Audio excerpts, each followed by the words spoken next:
नमस्कार दोस्तों, स्वागत है आप सभी का मेरे YouTube चैनल वैदिक धर्म में।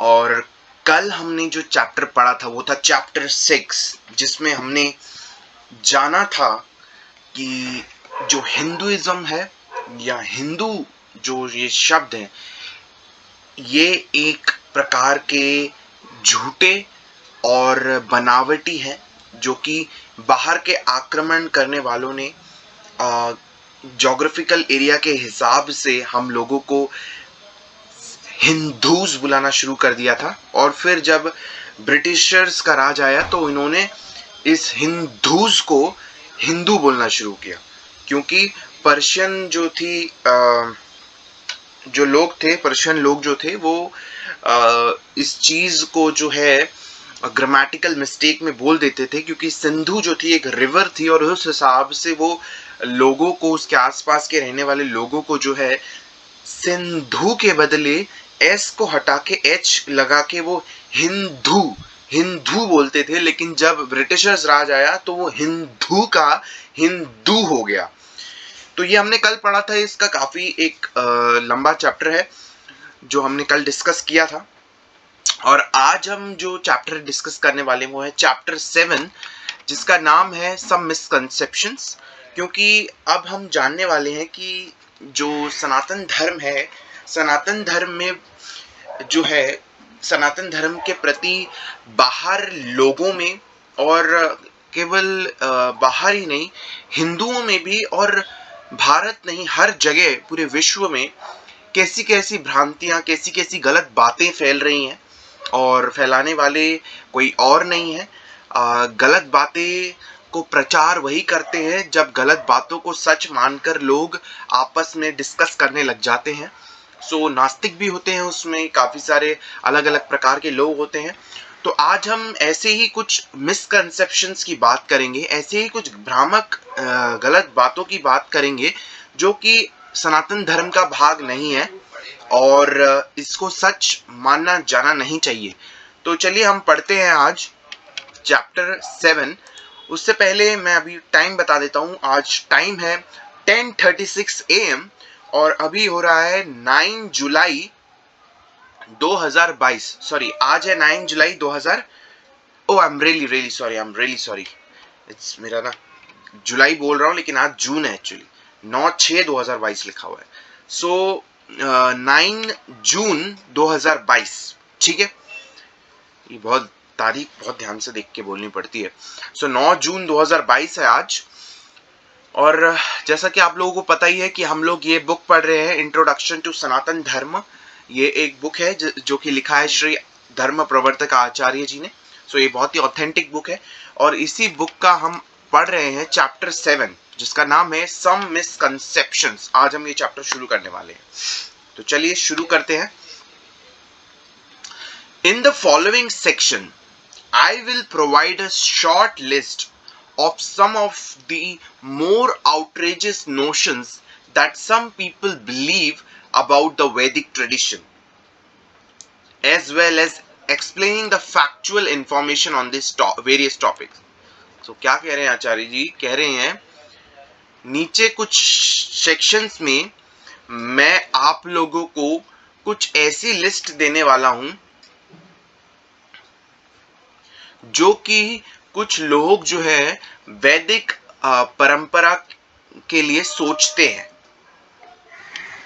मतलब कुछ ऐसी गलत बातें, कुछ ऐसी भ्रामक बातें हैं जो बहुत सारे लोग सनातन धर्म के बारे में, वैदिक धर्म के बारे में उनके मन में इस तरह की झूठी बातें हैं, मिथ्य बातें वो अपने मन में पाल के रखते हैं। तो आचार्य जी कह रहे हैं ऐसे ही गलत बातों को वो बताने वाले हैं कि ये कौन सी गलत बातें हैं जो दुनिया में फैल रही हैं, और साथ के साथ उसको अच्छे से एक्सप्लेन भी करेंगे फैक्ट्स के साथ कि ये गलत बात है, ये क्यों गलत बात है और इसके पीछे इसका तथ्य क्या है और इसके पीछे का सही चीज क्या है। ठीक है, तो चलिए आगे पढ़ते हैं। पहली चीज है धार्मीज आर आइडल वर्शिपर्स। ये पहली चीज है, पहली भ्रामक बात है। ये पहली गलत विचारधारा या गलत विचार या गलत खबर या बोल सकते हो गलत ज्ञान या एक दूसरे से सुनकर जो गलत बातें फैल रही हैं। पहली वो बात है, धार्मीज आर आइडल वर्शिपर्स। चलिए पढ़ते हैं। This assertion is completely false. ये जो बात है कि धार्मीज जो है वो आइडल वर्शिपर हैं, यानी धार्मी जो है, धार्मी कौन होता है? जो वेदों को पढ़ता है, वेदों को अपना जीवन में उतारता है, वेदों के ज्ञान के हिसाब से, वेदों के शिक्षाओं के हिसाब से, वेद, रामायण, भगवत गीता, इनकी शिक्षाओं के आधार पे वो अपने जीवन को जीता है, तो वो धार्मी होता है। तो पहली जो बात है कि जो धार्मी है वो मूर्ति पूजक है, मूर्ति पूजक है। ये सबसे बड़ी गलत बात है, सबसे बड़ी भ्रामक बात है और सबसे बड़ी झूठ बात है। ठीक है, तो धार्मी जो है वो मूर्ति पूजक नहीं है। ठीक है, आइडल क्या होता है? आप अगर गूगल में भी सर्च कर लो, अगर आपको सर्च करना है idol meaning in Hindi, idol होता है प्रतिमा। ठीक है, प्रतिमा, मूर्ति। ठीक है, तो जो जितने भी धार्मीज हैं, यानी जिन्हें आप शुद्ध भक्त बोल सकते हो या शुद्ध हिंदू, हिंदू बोलते हो ना, हिंदू भी नहीं बोलना चाहिए, धार्मीज बोलना चाहिए, हिंदू नहीं बोला जाता, हिंदू एक गलत शब्द है। तो जितने भी धार्मीज हैं या धर्मी हैं, ठीक है, आप धार्मीज भी बोल सकते हो, धर्मीज भी बोल सकते हो, तो जितने भी ये धर्मीज हैं, धर्मी हैं ये सभी, तो ये जो चीज है कि ये लोग जो है प्रतिमा पूजक है या मूर्ति पूजक है, ये सबसे बड़ी गलत बात है। ठीक है, धार्मीज जो होते हैं यानी हिंदू जो होते हैं वो मूर्ति पूजक नहीं है, वो प्रतिमा पूजक नहीं है। आगे पढ़ते हैं। सनातन धर्म does indeed employ the use of sacred imagery known as murti in both worship and meditation practice. So सनातन धर्म जो है वो बिल्कुल एक ऐसी चित्र को, ठीक है, ऐसे चित्र का इस्तेमाल करता है जिसको कई बार मूर्ति बोल दिया जाता है। ठीक है, मूर्ति बोला जाता है पूजा में भी और साधना में भी। मतलब जो भी व्यक्ति पूजा कर रहा है या साधना कर रहा है तो वो अपनी पूजा और साधना के लिए कई बार भगवान की तस्वीरें या जिसे आप मूर्ति बोल लो तो उसका उपयोग करता है। As do the vast majority of ancient religions throughout the history. कई सदियों से इतिहास में ऐसा होता आ रहा है। Such sacred imagery, however, are not idols. लेकिन ये जो इमेज है, ये जो भगवान की तस्वीर है जिसे कई लोग मूर्ति बोल देते हैं, ये आइडल्स नहीं है, ये मूर्ति नहीं है। In the strict and proper definition of this word, as used to denote the superstitious worship of made up of visual fabrications. तो ये जो आइडल जो शब्द है ना, ये जो भगवान की हम जो तस्वीर लगाते हैं जिसे लोग मूर्ति बोल रहे हैं, तो ये मूर्ति नहीं है। और इसका जो डेफिनेशन है as used to denote superstitious worship, जिसे बोल दिया जाता है कि अंधविश्वास की पूजा करना या अंधविश्वास होकर पूजा करना ऑफ विजुअल फैब्रिकेशंस, यानी कि एक मतलब एक मूर्ति बनाकर या एक इमेज बनाकर जो दिखाई दे उसकी पूजा करना, ये एक गलत है। तो rather the sacred images employed in Sanatan Dharma are sanctified symbolic portals of reverential focus that are divinely revealed to exact specifications in the Vedic scriptures. तो कह रहे हैं कि ये जो लोग बोल रहे हैं कि सनातन धर्म जो है ना, सनातन धर्म में मूर्ति पूजा नहीं होती है। ठीक है, सनातन धर्म में भगवान की कोई चित्र जो भगवान जैसी दिखती है उस चित्र का उपयोग होता है। ठीक है, उस चित्र का उपयोग होता है जिसे बहुत सारे लोग मूर्ति बोल रहे हैं। उस चित्र का उपयोग पूजा करने में भी होता है और साधना करने में भी होता है। लेकिन बहुत सारे ये जो करते आ रहे हैं, बहुत सारे रिलीजन्स में भी ऐसा होता है। बहुत बड़ा इतिहास है इसके पीछे, बहुत पुराना इतिहास है, काफी सारे रिलीजन्स में भी होता है। ये जो इमेज होती है ना, ये जो सेक्रेड इमेज होती है भगवान की, ये मूर्ति नहीं है। बहुत ही प्रॉपर डेस्टिनेशन के हिसाब से अगर देखे तो ये मूर्ति नहीं है। आइडल्स को मूर्ति नहीं बोला जा सकता।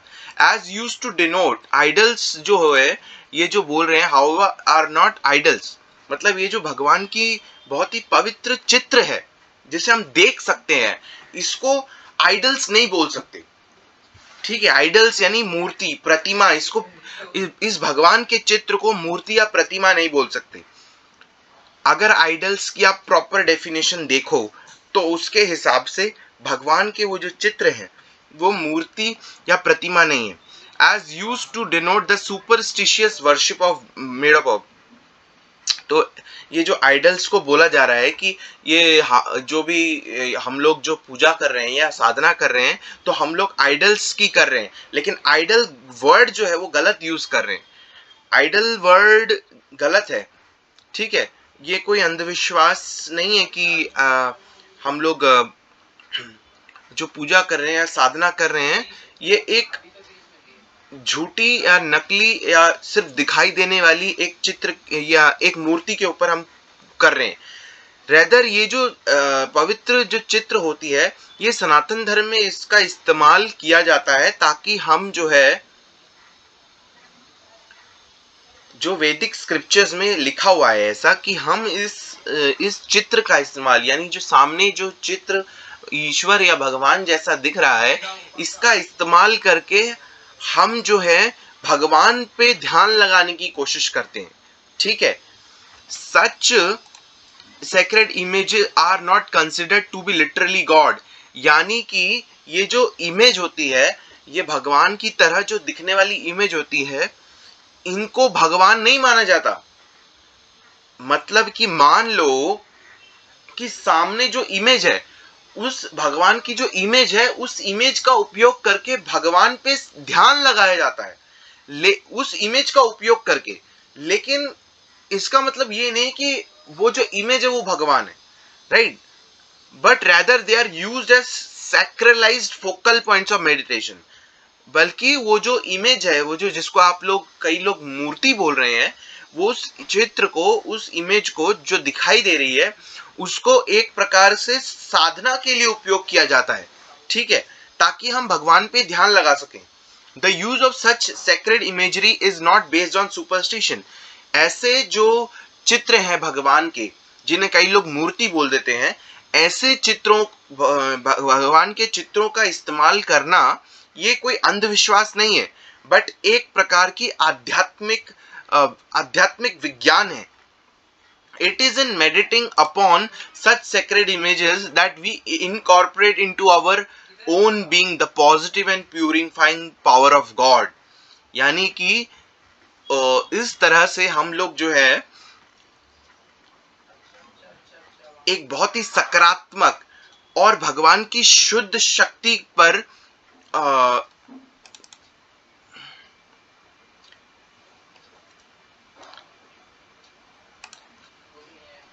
हम अपने भीतर ला पाते हैं। ठीक है, we incorporate into our own being the positive. हम अपने भीतर बहुत ही सकारात्मक और भगवान की शुद्ध शक्ति को महसूस करते हैं। ठीक है, साधना करते वक्त जब हम ऐसे भगवान के पवित्र चित्रों को देखते हैं। सो अगर आप देखो, आइडल का मतलब मैंने आपको दिखाया प्रतिमा और मूर्ति। ठीक है, अब देखते हैं विग्रह का क्या अर्थ है।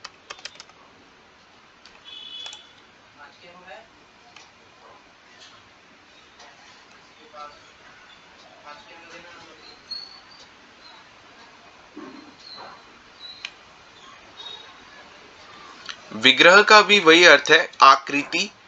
ठीक है, मूर्ति, प्रतिमा। लेकिन देखिए क्या होता है कि हम लोग जो हैं, ये लोगों में गलत बातें ये फैल रही हैं कि जो धार्मीज हैं यानी जो हिंदू है वो हिंदू जो है वो मूर्ति पूजक है, पर ऐसा सच नहीं है। आप एक चीज सोचो, आप एक बात मुझे बताओ, जब आप गाड़ी चला रहे हो, ठीक है, आप गाड़ी चला रहे हो तो आप गाड़ी क्यों चलाते हो? भाई आपको कहीं जाना है तो आप किसी मंजिल तक पहुंचना है तभी आप गाड़ी चलाते हो। लेकिन गाड़ी चलाने का मतलब ये तो नहीं है ना कि आप जो हो वो गाड़ी आपकी मंजिल है, ऐसा है क्या? ऐसा तो नहीं है ना। गाड़ी आप चला रहे हो ताकि आपको मंजिल पे पहुंचना है, आपका ध्यान कहाँ है? मंजिल की ओर है कि आपको मंजिल की ओर पहुंचना है। गाड़ी का इस्तेमाल भले ही कर रहे हो आप, गाड़ी का, रोड का, हर चीज का इस्तेमाल कर रहे हो, लेकिन गाड़ी और रोड जो है वो आपकी मंजिल नहीं है। गाड़ी और रोड का इस्तेमाल करके आप अपने डेस्टिनेशन तक जा रहे हो। ठीक उसी प्रकार आप, हम जो हिंदू होते हैं या जिसको धार्मी, जो आप लोग हिंदू बोलते हैं वो एक्चुअली धार्मीज होते हैं। तो ये जो धार्मी होते हैं, जो धर्मी लोग होते हैं, ये लोग भगवान की इमेज का, यानी कि भगवान की एक प्रकार की पवित्र फोटो का, या जिसे आप लोग मूर्ति बोल रहे हो, ये इस पवित्र चित्र का जो इस्तेमाल कर रहे हैं भगवान की, ये क्यों इस्तेमाल कर रहे हैं? ये इसलिए इस्तेमाल कर रहे हैं ताकि वो भगवान तक ध्यान लगा सके, भगवान को सोच सके, भगवान तक ध्यान लगा सके। एक माध्यम है वो चित्र। वो चित्र खुद भगवान नहीं है, वो चित्र खुद भगवान नहीं है, अपितु वो एक माध्यम है असली भगवान तक हमारा ध्यान लगाने के लिए। ठीक है, समझ रहे?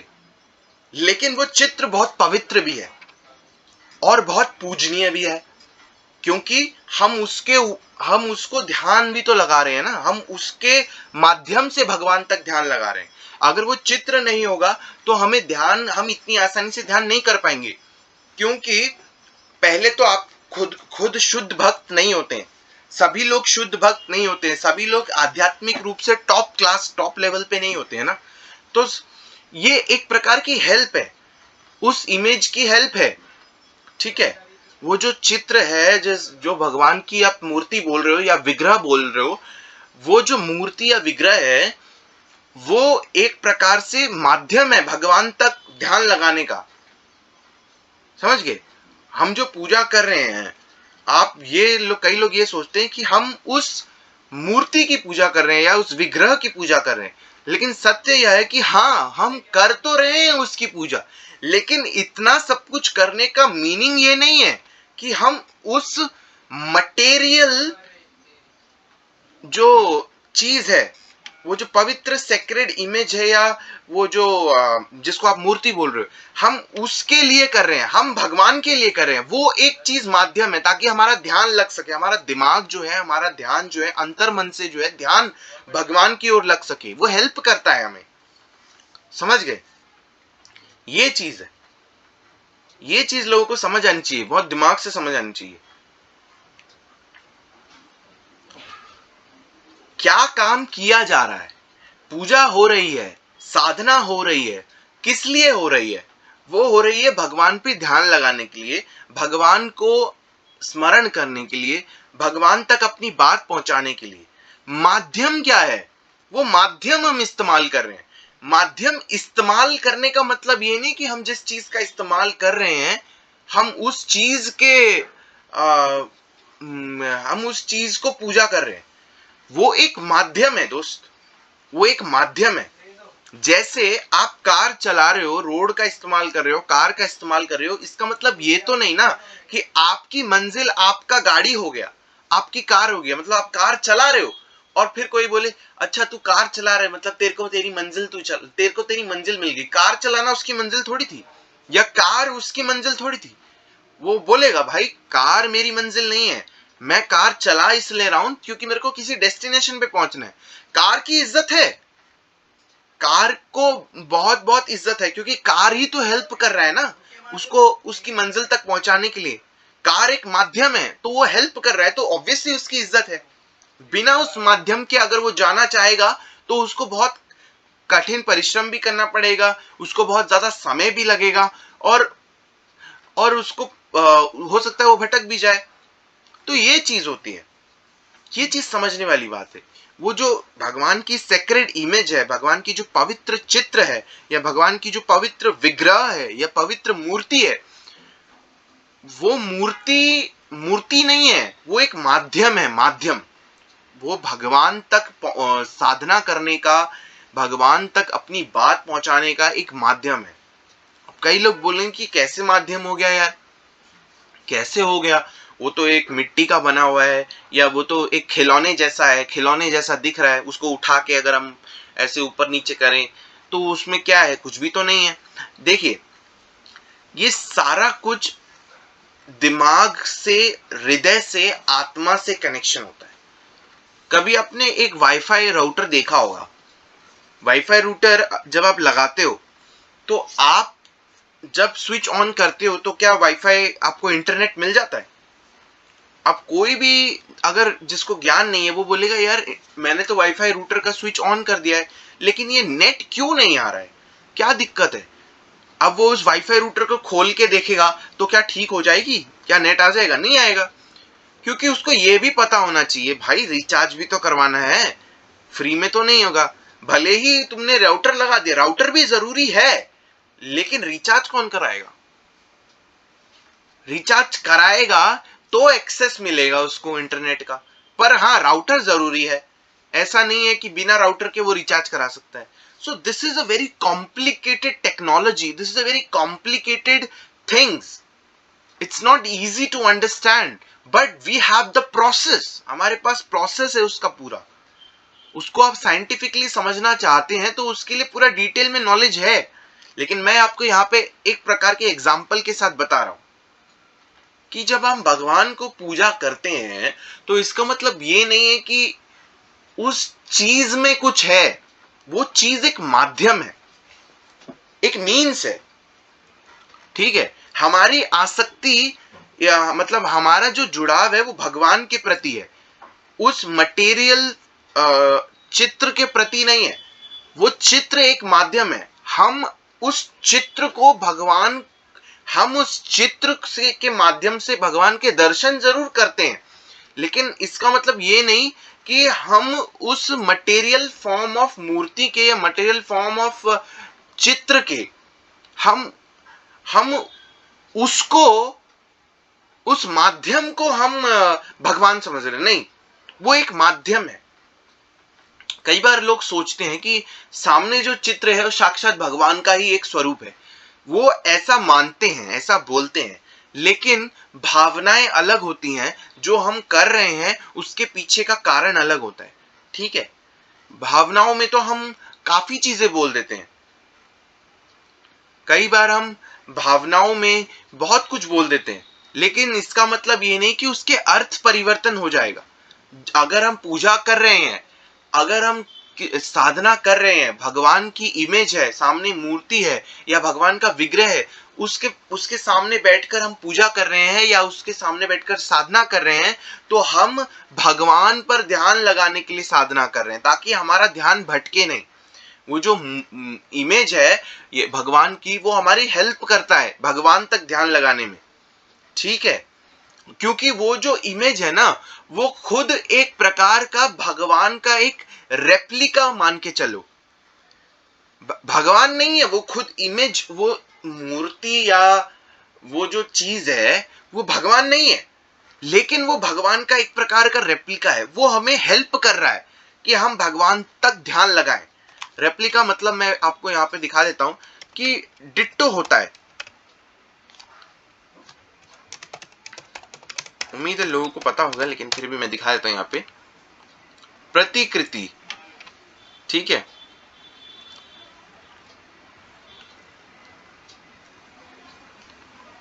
Exact copy. तो वही मैं बोला ना कि रेप्लिका।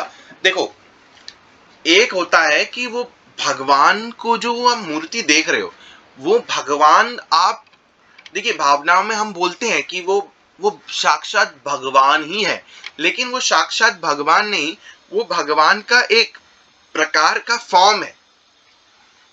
अगर हम वैसे देखें तो it's like a form of God. ये भगवान की कृपा है हम पे कि वो हमको उस विग्रह फॉर्म में भी हमको दर्शन दे रहे हैं। कई बार लोग बोलते हैं हमें भगवान दिखाई नहीं देते, तो आप कलयुग में भगवान को किस फॉर्म में देख सकते हो? आप कलयुग में भगवान को आप विग्रह फॉर्म में देख सकते हो, चित्रों के माध्यम से देख सकते हो। भगवान ने इतनी तो कृपा दी है आपको, लेकिन आप अगर उस चीज को, उस माध्यम को भी अगर आप गलत बोलेंगे तो फिर आप कैसे देखेंगे भगवान? भगवान ने इतना कृपा किया है, इतनी ज्यादा कृपा की है हम पे कि हम सनातन धर्म में हैं तो हम भगवान को उस विग्रह फॉर्म में भी देख सकते हैं। और जब हम उस विग्रह फॉर्म में देख रहे हैं तो वो विग्रह भी एक भगवान का एक रेप्लिका मान के चलो, और हम उस रेप्लिका का यूज कर रहे हैं, क्योंकि हम उस रेप्लिका से कनेक्ट करते नहीं है, हम भगवान से कनेक्ट करते हैं। रेप्लिका एक माध्यम बनता है, समझ गए? रेप्लिका एक मीन्स है, it is a kind of means. अब मान के चलो आपका कोई दोस्त है या आपका फैमिली मेंबर्स है, ठीक है, आप लोग गए थे कहीं पर, हरिद्वार गए या कहीं अच्छी जगह घूमने गए, वहां फोटोज बहुत खिंचवाई, घर आकर वापस आपने कई दिनों बाद आपने वापस वो फोटोज देखी, तो फोटोज देखने के बाद आपको आपने जो स्मरण किया, वो क्या स्मरण किया? आपने स्मरण किया कि हम वहां घूमने गए थे, हमारे साथ ये हुआ था, वो चीज स्मरण की, राइट? वो फोटो देखने के बाद आपको ये चीज और अच्छे से स्मरण हुई, आपको अंदर से खुशी हुई, राइट? वरना तो आप तो गए थे, फोटो नहीं भी देखा होता तो आप दिमाग में सोचते रहते, लेकिन फोटो देखने के बाद आपको और अच्छा महसूस हुआ नहीं हुआ, होता ही नहीं होता। तो उसी प्रकार हम जब भगवान की इमेज को देखते हैं, भगवान के विग्रह को देखते हैं, तो हम भगवान के साथ, जो हमारे जो असली भगवान है उनके साथ हमारा कनेक्शन बन जाता है। हम उनको ध्यान कर पाते हैं, हम उनके ऊपर ध्यान करके अपनी बातों को पहुंचाते हैं उस विग्रह को यूज करके। लेकिन अगर कोई ये बोलेगा कि यार मैं तो वाईफाई रूटर को खोल कर देखता हूं कि मेरा क्यों नहीं हो रहा है, इंटरनेट क्यों नहीं आ रहा है, और उसी प्रकार अगर कोई ये बोले कि यार मैं तो इस इमेज को मतलब इस मूर्ति को उठाकर देखता हूं, या, तो उसमें कुछ नहीं मिलने वाला आपको। जिस प्रकार वाईफाई रूटर को ऑन करके भी अगर चलना नहीं है इंटरनेट, आप उसको खोल कर चाहे कुछ भी कर लो, भाई उसकी इंजीनियरिंग, उसमें जो वाईफाई रूटर है वो ठीक है, वो अपने आप में ठीक है, आपका इंटरनेट इसलिए नहीं चल रहा क्योंकि आपके पास रिचार्ज नहीं है। उसी प्रकार वो जो प्रतिमा है या विग्रह है, वो एकदम अपनी जगह ठीक है, वो भगवान का एक प्रकार का स्वरूप है, लेकिन क्योंकि आप में भक्ति नहीं है, तो आप वो इमेज आपके लिए एक प्रकार की कुछ नहीं है, वो खाली है, बेकार है, वो काम ही नहीं करेगी ना। भक्ति होनी चाहिए आपके भीतर, तभी तो वो जो सामने ईश्वर का जो एक प्रकार का फॉर्म है, रेप्लिका है, वो काम करेगी। भाई एक बात बताओ, मैं आपको कितनी बार अभी भी बताया कि वाईफाई राउटर है, ठीक है, आपने स्विच ऑन किया, अब वो चलने लगा, लेकिन आप सोच रहे लाइट तो जल रही है, ग्रीन ग्रीन हो रहा है, लेकिन यहाँ पे एक चीज समझ नहीं आ रही, इंटरनेट क्यों नहीं आ रहा? अब जिसको ये नहीं पता कि वहां पे रेड भी एक लाइट है, उसका मतलब क्या है, उसको ये नहीं पता, अब वो क्या करता है कि वो वाईफाई राउटर को प्लास से और उससे खोल कर देखने लग जाता है, भाई क्या दिक्कत है यार, इंटरनेट क्यों नहीं आ रहा है? वैसे इतना बेवकूफ कोई होता नहीं है, लेकिन क्योंकि जिसको बिल्कुल ज्ञान नहीं है, जो बिल्कुल निचले स्तर पे ज्ञान रखता है, वो इस प्रकार के प्रश्न पूछता है, वो इस प्रकार की सोच रखता है, तो उसको ज्ञान देने के लिए मैं एग्जांपल दे रहा हूं कि भाई क्या पता चला प्लास लेकर, और वो क्या कहते हैं उसको, वो कील खोलने लगे राउटर का, और खोलकर देख रहे हैं कि यार क्या दिक्कत आ रही है, क्यों नहीं आ रहा इंटरनेट। फिर बाद में वापस उसको पता चलता है यार रिचार्ज भी करवाना पड़ता है, रिचार्ज भी कोई चीज है, अगर रिचार्ज नहीं कराते हैं तो ये राउटर में लाल बटन जलता है, तो इससे पता लग जाता है।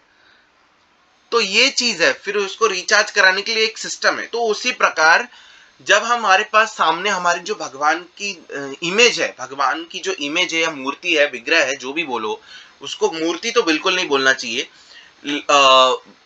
वो जो भगवान की पवित्र इमेज है, उस चित्र, वो जो चित्र है ना भगवान की, उस फॉर्म में हम उसका माध्यम, वो माध्यम है एक, हम भगवान को साधना करते हैं, भगवान के ऊपर ध्यान लगाते हैं, ठीक है, भगवान के ऊपर ध्यान लगाते हैं। अगर वो नहीं हो, अगर वो चित्र नहीं हो, अगर हम उसको नहीं देखेंगे तो शायद हमारे लिए उतना मुश्किल है। तो ये चीज है, अगर आप उसको बोलोगे कि मैं उसको उठाकर देखता हूं नीचे, क्या है ये तो मिट्टी का बना हुआ है, इसमें तो कुछ है ही नहीं, भाई उसमें कुछ नहीं है, आपके अंदर होगा कुछ तो उसमें उससे कनेक्शन बनेगा, आप उसका यूज करके भगवान तक अपनी साधना कर सकते हो। समझ रहे हो? आपके अंदर भक्ति होनी चाहिए, मूर्ति में भक्ति नहीं होनी चाहिए। मूर्ति तो एक माध्यम है, मूर्ति बोल लो या विग्रह बोल लो या पवित्र चित्र बोल लो, वो तो एक माध्यम है ना। माध्यम का उपयोग किया जाता है, माध्यम का उपयोग किया जाता है, यूज किया जाता है, माध्यम को मंजिल नहीं बोली जाती। समझे या नहीं समझे? अब मैं आपको बोलूं कि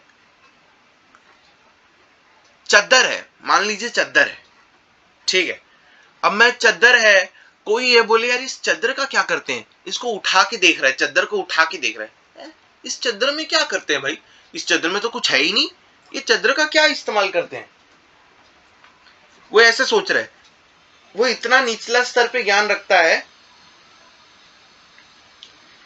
वो ऐसे सोच रहा है, वो इतना निचला, मतलब उसको ज्ञान ही नहीं है, इतना नीचे से, यार इस चद्दर का क्या करते हैं। फिर उसका एक लड़का आता है, वो बोलेगा भाई रात को बहुत ठंड पड़ती है यार, इस चद्दर को घोड़ के सोता हूं। तो बोलता है हाँ, ठंड लगती है तो चद्दर घोड़ के सोता है, ये चद्दर तुझे ठंड से बचा लेता है। तो बोलता है हाँ, क्योंकि बाहर ठंडी है तो चद्दर को घोड़ने से अंदर अंदर अंदर ठंड नहीं घुसती है, तो चद्दर से मेरे को कोई दिक्कत नहीं है। अब कोई ये सोचे चद्दर में कहाँ है यार ठंड, चद्दर से कैसे ठंड बच जाएगा, ठंड चद्दर, भाई चद्दर उसको बचा रहा है ठंड से, बाहर ठंडी है, ठंड शरीर को लग रही है, राइट, चद्दर को ठंड नहीं लग रही है, चद्दर निर्जीव है, चद्दर निर्जीव है, चद्दर को उठा के अगर देखोगे कहाँ है क्या है क्या है, तो कैसे पता लगेगा, कुछ नहीं पता लगेगा चद्दर में। चद्दर निर्जीव भले ही है, लेकिन चद्दर में एक क्वालिटी है, वो क्वालिटी क्या है कि वो उस व्यक्ति को जो है ठंड से बचा सकता है। चद्दर किसी ऐसे चीज से बना है, किसी ऐसे मटेरियल से बना है कि उस व्यक्ति को ठंड से बचा रहा है। तो उसी प्रकार हमारे सामने जो मूर्ति है, हमारे सामने जो भगवान की इमेज है, वो बहुत पवित्र है। भगवान ने इतनी कृपा की है हम पे कि वो भगवान भी उस फॉर्म में हमको दर्शन दे रहे हैं अपना। भले ही हम भगवान को जिंदा जिसे आप बोल रहे हो ना, जिंदा देखना है भगवान को, भले हम उस फॉर्म में नहीं देख पाए क्योंकि हम एलिजिबल नहीं है उतने, लेकिन हम इतने एलिजिबल हैं कि हम भगवान को इस मटेरियल वर्ल्ड में, मटेरियल फॉर्म में एक दिव्य रूप में देख सकते हैं हम उनको। ये भगवान की कृपा है। और उस फॉर्म के माध्यम से, उस भगवान की इमेज के हेल्प से हम असली जो भगवान है उन तक अपनी साधना करते हैं।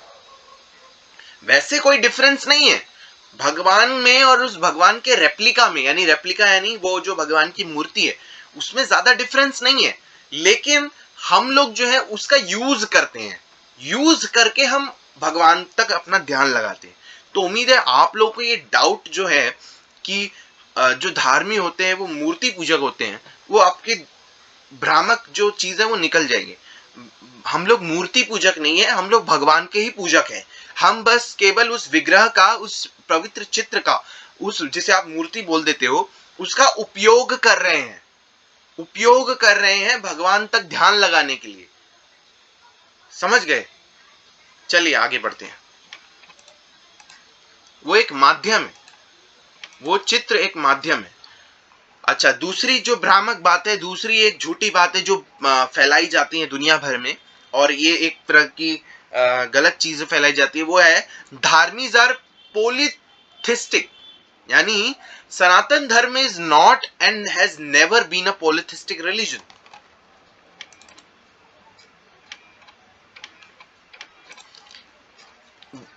धार्मिक सेकंड पॉइंट जो है कि एक गलत भ्रामक बात है कि जो धार्मीज होते हैं यानी जो हिंदू होते हैं वो पोलिथिस्टिक है, यानी कि वो एक से ज्यादा भगवान की पूजा करते हैं। ठीक है, एक से ज्यादा भगवान को मानते हैं, या इनके यहाँ पे एक से ज्यादा भगवान है, सबको पूजा करते हैं। आइए जानते हैं इसकी सच्चाई क्या है। Sanatan Dharma is not and has never been a polytheistic religion. Sanatan Dharma जो है कभी भी एक पॉलिथिस्टिक रिलीजन नहीं था, यानी कि यहाँ पे कभी भी ऐसा नहीं था कि यहाँ पे एक भगवान के अलावा सबको भगवान को बस सारे भगवान को पूजना है, ऐसा कुछ नहीं था। ठीक है, the official theological position of the Vedic tradition concerning the nature of the absolute is termed as panentheistic monotheism.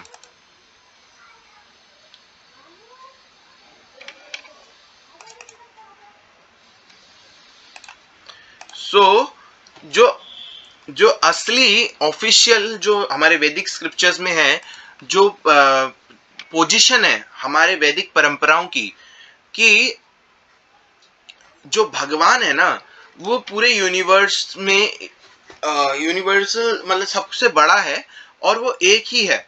This theological principle state that God is both fully transcendental to his creation which also being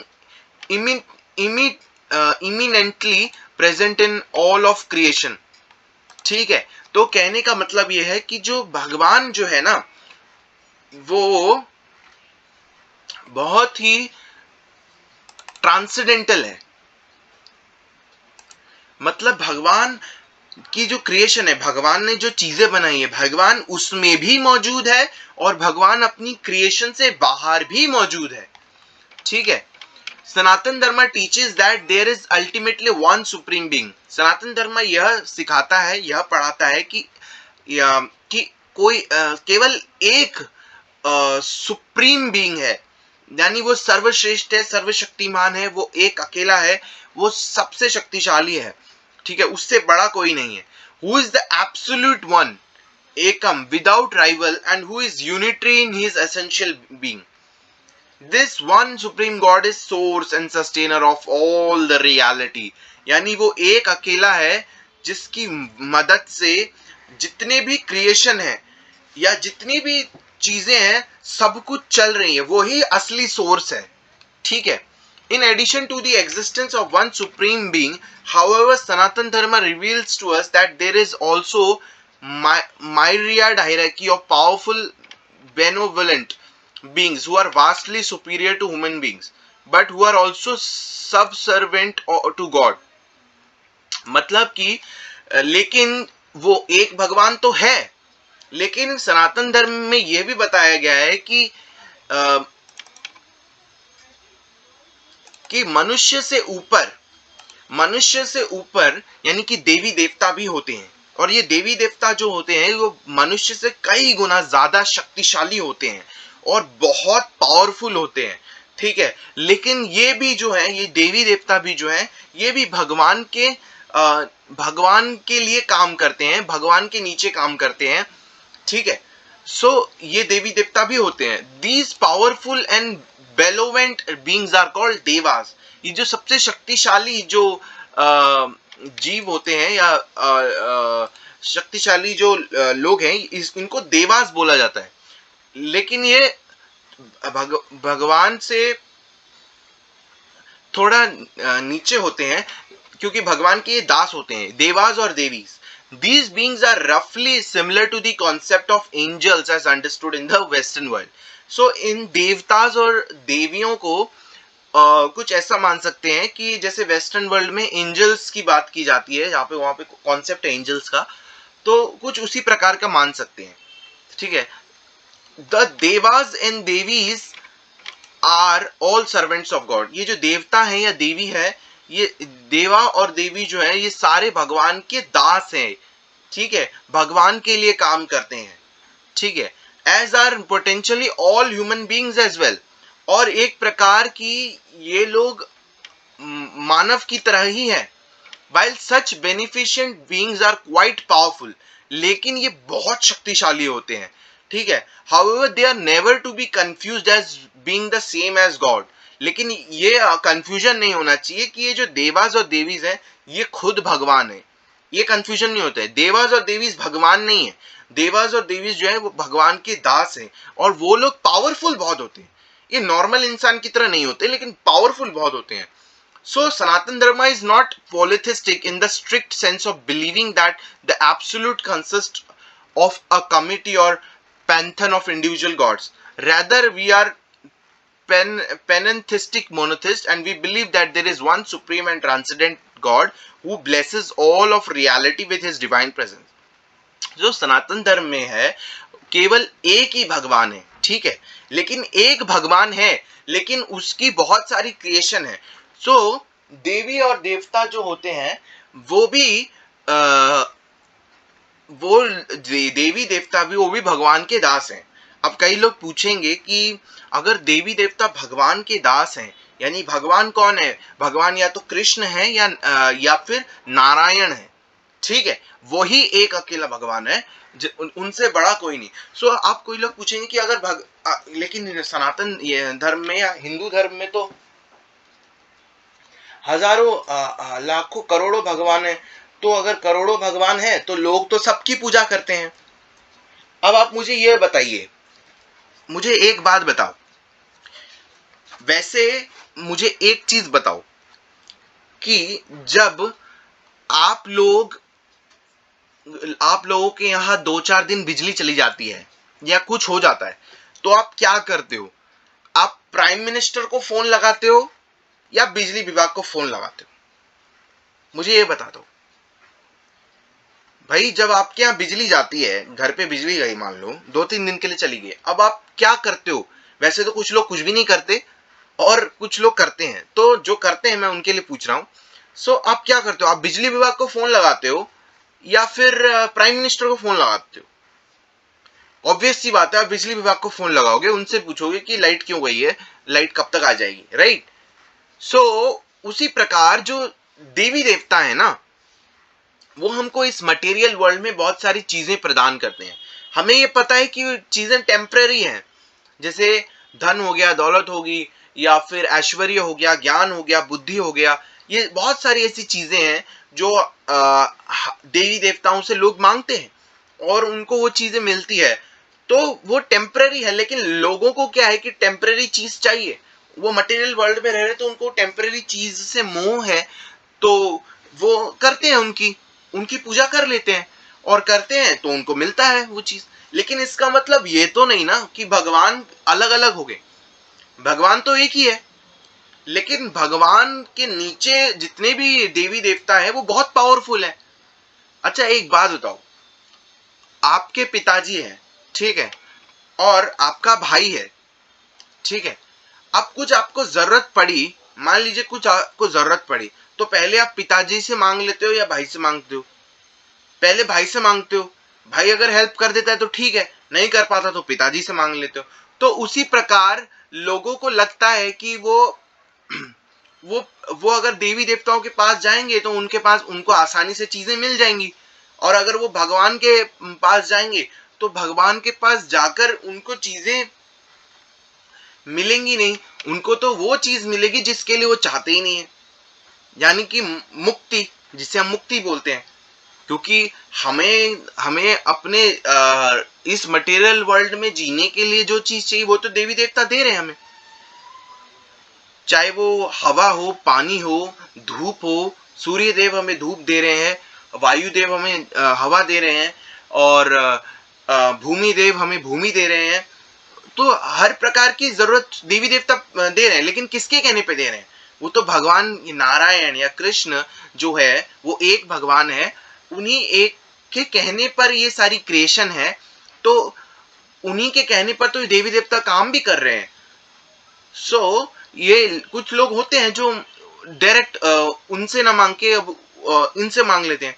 अब आप उनके साथ जबरदस्ती तो नहीं करोगे ना कि भाई तू देवी देवता से क्यों मांग रहा है ये चीज, तू उनसे क्यों मांग रहा है, बुद्धि क्यों मांग रहा है, माता सरस्वती से बुद्धि क्यों मांग रहा है, तू एक भगवान से मांग बुद्धि, उससे क्यों मांग रहा है? क्योंकि उसे पता है कि भाई यहाँ से मेरे को बुद्धि जल्दी मिल सकती है, वहां से भी मिल सकती है, लेकिन वहां पे उसको एब्सोल्यूट ट्रूथ है, वहां पे एब्सोल्यूट ट्रूथ है, यानी कि वहां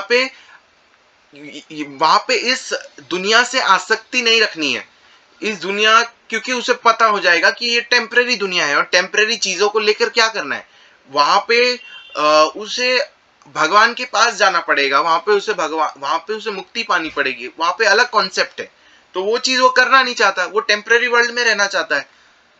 तो उस चीज के चक्कर में वो आसानी से पाने के लिए वो देवी देवताओं को प्रसन्न करने की कोशिश करता है, देवी देवताओं की पूजा करता है, और फिर उसे मिल जाती है वो चीज। तो वो कोई गलत नहीं है, लेकिन हाँ देखा जाए तो हमें अल्टीमेटली तो हम लोग भगवान के ही हैं, सब लोग, तो हमें अल्टीमेटली भगवान कृष्ण या नारायण को ही पूजा करना चाहिए, ताकि हम जो है इस पृथ्वी लोक से जन्म मृत्यु के चक्कर से आजाद होकर भगवान के धाम में हमेशा के लिए वास करें, मरने मरने और जन्म लेने का कोई चक्कर ना हो, अपना आराम से वहां रहें। लेकिन लोग ये सोचते नहीं है ज्यादा, क्योंकि अगर वो ऐसा करना पड़ेगा तो उन्हें भक्ति अच्छी करनी पड़ेगी, उन्हें भक्ति टॉप लेवल की करनी पड़ेगी, लेकिन वो ऐसा करना नहीं चाहते। तो वो क्या करते हैं, जो उनकी समस्या होती है, जो उनका प्रॉब्लम होता है, वो उस प्रॉब्लम को तुरंत छुटकारा पाना चाहते हैं, उस प्रॉब्लम से उन्हें जल्दी चाहिए उसका सॉल्यूशन, तो वो जल्दी पाने के चक्कर में वो देवी देवताओं के पास चले जाते हैं। अब देवी देवताओं के पास जाते हैं तो हाँ वहां पे भी उनको करनी पड़ती है, उनको प्रसन्न उन्हें करना पड़ता है, तो उनको मिल जाता है तुरंत। लेकिन उसको वो जो, ये तो वही बात हो गई ना कि आपको किसी ने चॉकलेट दे दिया, अब आप चॉकलेट खा के आपकी भूख थोड़ी शांत होगी, आपको चावल भी तो चाहिए ना, चावल और दाल भी तो चाहिए। अब किसी ने चॉकलेट दे दिया, आप खुश हो गए, तो इसका मतलब ये थोड़ी आप चावल दाल खाना बंद कर दोगे। तो उसी प्रकार भाई कि अगर आपको देवी देवताओं से टेम्पररी चीजें मिल भी जाती है, ज्ञान बुद्धि यश ऐश्वर्य या दुनिया की हर प्रकार की चीज मिल भी जाती है, तो वो भी आपके कोई काम की नहीं, क्योंकि एट द एंड आपको ये दुनिया छोड़नी है, आपको मरना पड़ेगा। जब आप मरोगे तो देवी देवताओं से जो आपने चीजें ली होंगी वो तो ये यही दुनिया में रह जाएगी, वो तो यहाँ से आगे जाएगी नहीं।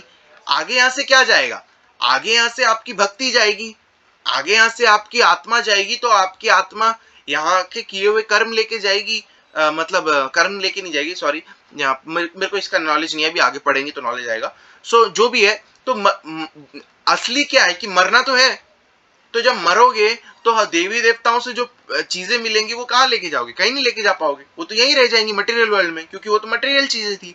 लेकिन लोग क्या है, उनको चाहिए मटेरियल चीजें, तो वो पूजा करते हैं, वो पूजा करते हैं, अब उनके ज्ञान के ऊपर है, वो उनकी अपनी समझ है, तो वो करते हैं पूजा, उनको पाना है।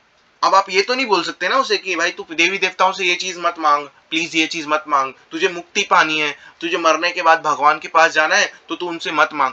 ये चीज एक प्रकार की ज्ञान है, इस चीज को समझने के लिए जो व्यक्ति है उसको गीता पढ़नी पड़ेगी, उसे वेदास पढ़नी पड़ेगी, उसे सब कुछ समझना पड़ेगा। आजकल लोग ये सब चीजें कम समझते हैं, तो इसीलिए वो क्या करते हैं, उन्हें जल्दी जल्दी चीजें चाहिए, किसी को जल्दी अपना घर चाहिए, किसी को जल्दी अपनी डिप्रेशन से मुक्ति पाना है, किसी को कुछ है, किसी को कुछ है, तो करते हैं अलग अलग देवी देवताओं की पूजा, समझ गए। लेकिन जिसको ये एहसास हो जाता है, जिसको ये पता लग जाता है कि एब्सोल्यूट ट्रूथ इज वन, एक ही भगवान है, वो चाहे नारायण हो या कृष्ण हो, वो एक ही है, हमें उसकी भक्ति करनी है।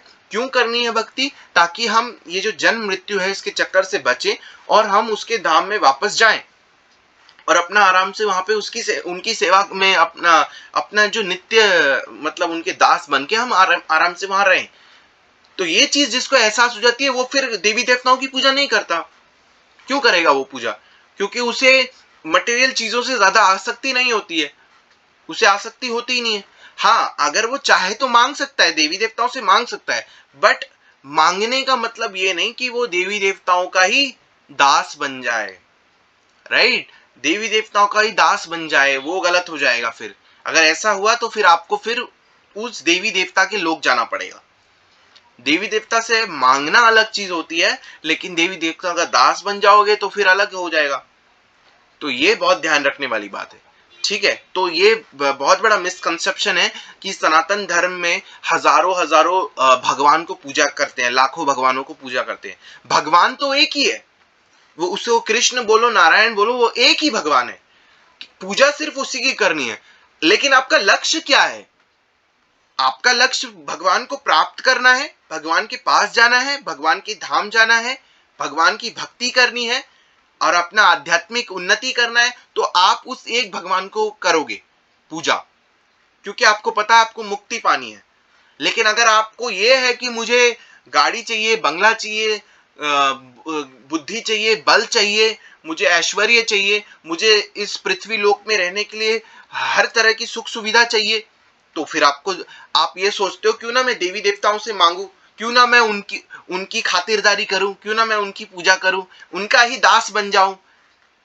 जब आप ऐसा करते हो तो आप मटेरियल वर्ल्ड में खो जाते हो। किसी भी देवी देवता का आपको दास नहीं बनना है, ठीक है, किसी भी देवी देवता का आपको दास नहीं बनना। आप चाहो तो मांग सकते हो, लेकिन दास नहीं बनना उनका। लेकिन लोग हैं कि भटक जाते हैं, क्योंकि उनका ध्यान भटक जाता है, फिर वो उनका ध्यान इस तरफ नहीं रहता कि हमें मुक्ति पानी है। वो फिर क्या करते हैं, मटेरियल चीजों के लिए देवी देवताओं की पूजा करते हैं। समझ गए ना? तो ये चीज है। चलिए अब थर्ड चीज पढ़ते हैं, वो है वैदिक spirituality is purely magical thinking and irrational, it is not philosophical और रैशनल। अच्छा, क्या कह रहे हैं कि जो ये एक बहुत बड़ा भ्रामक बात है जो दुनिया में फैला हुआ है, और ये भी एक बहुत बड़ी गलत बात है जो दुनिया में फैल रही है।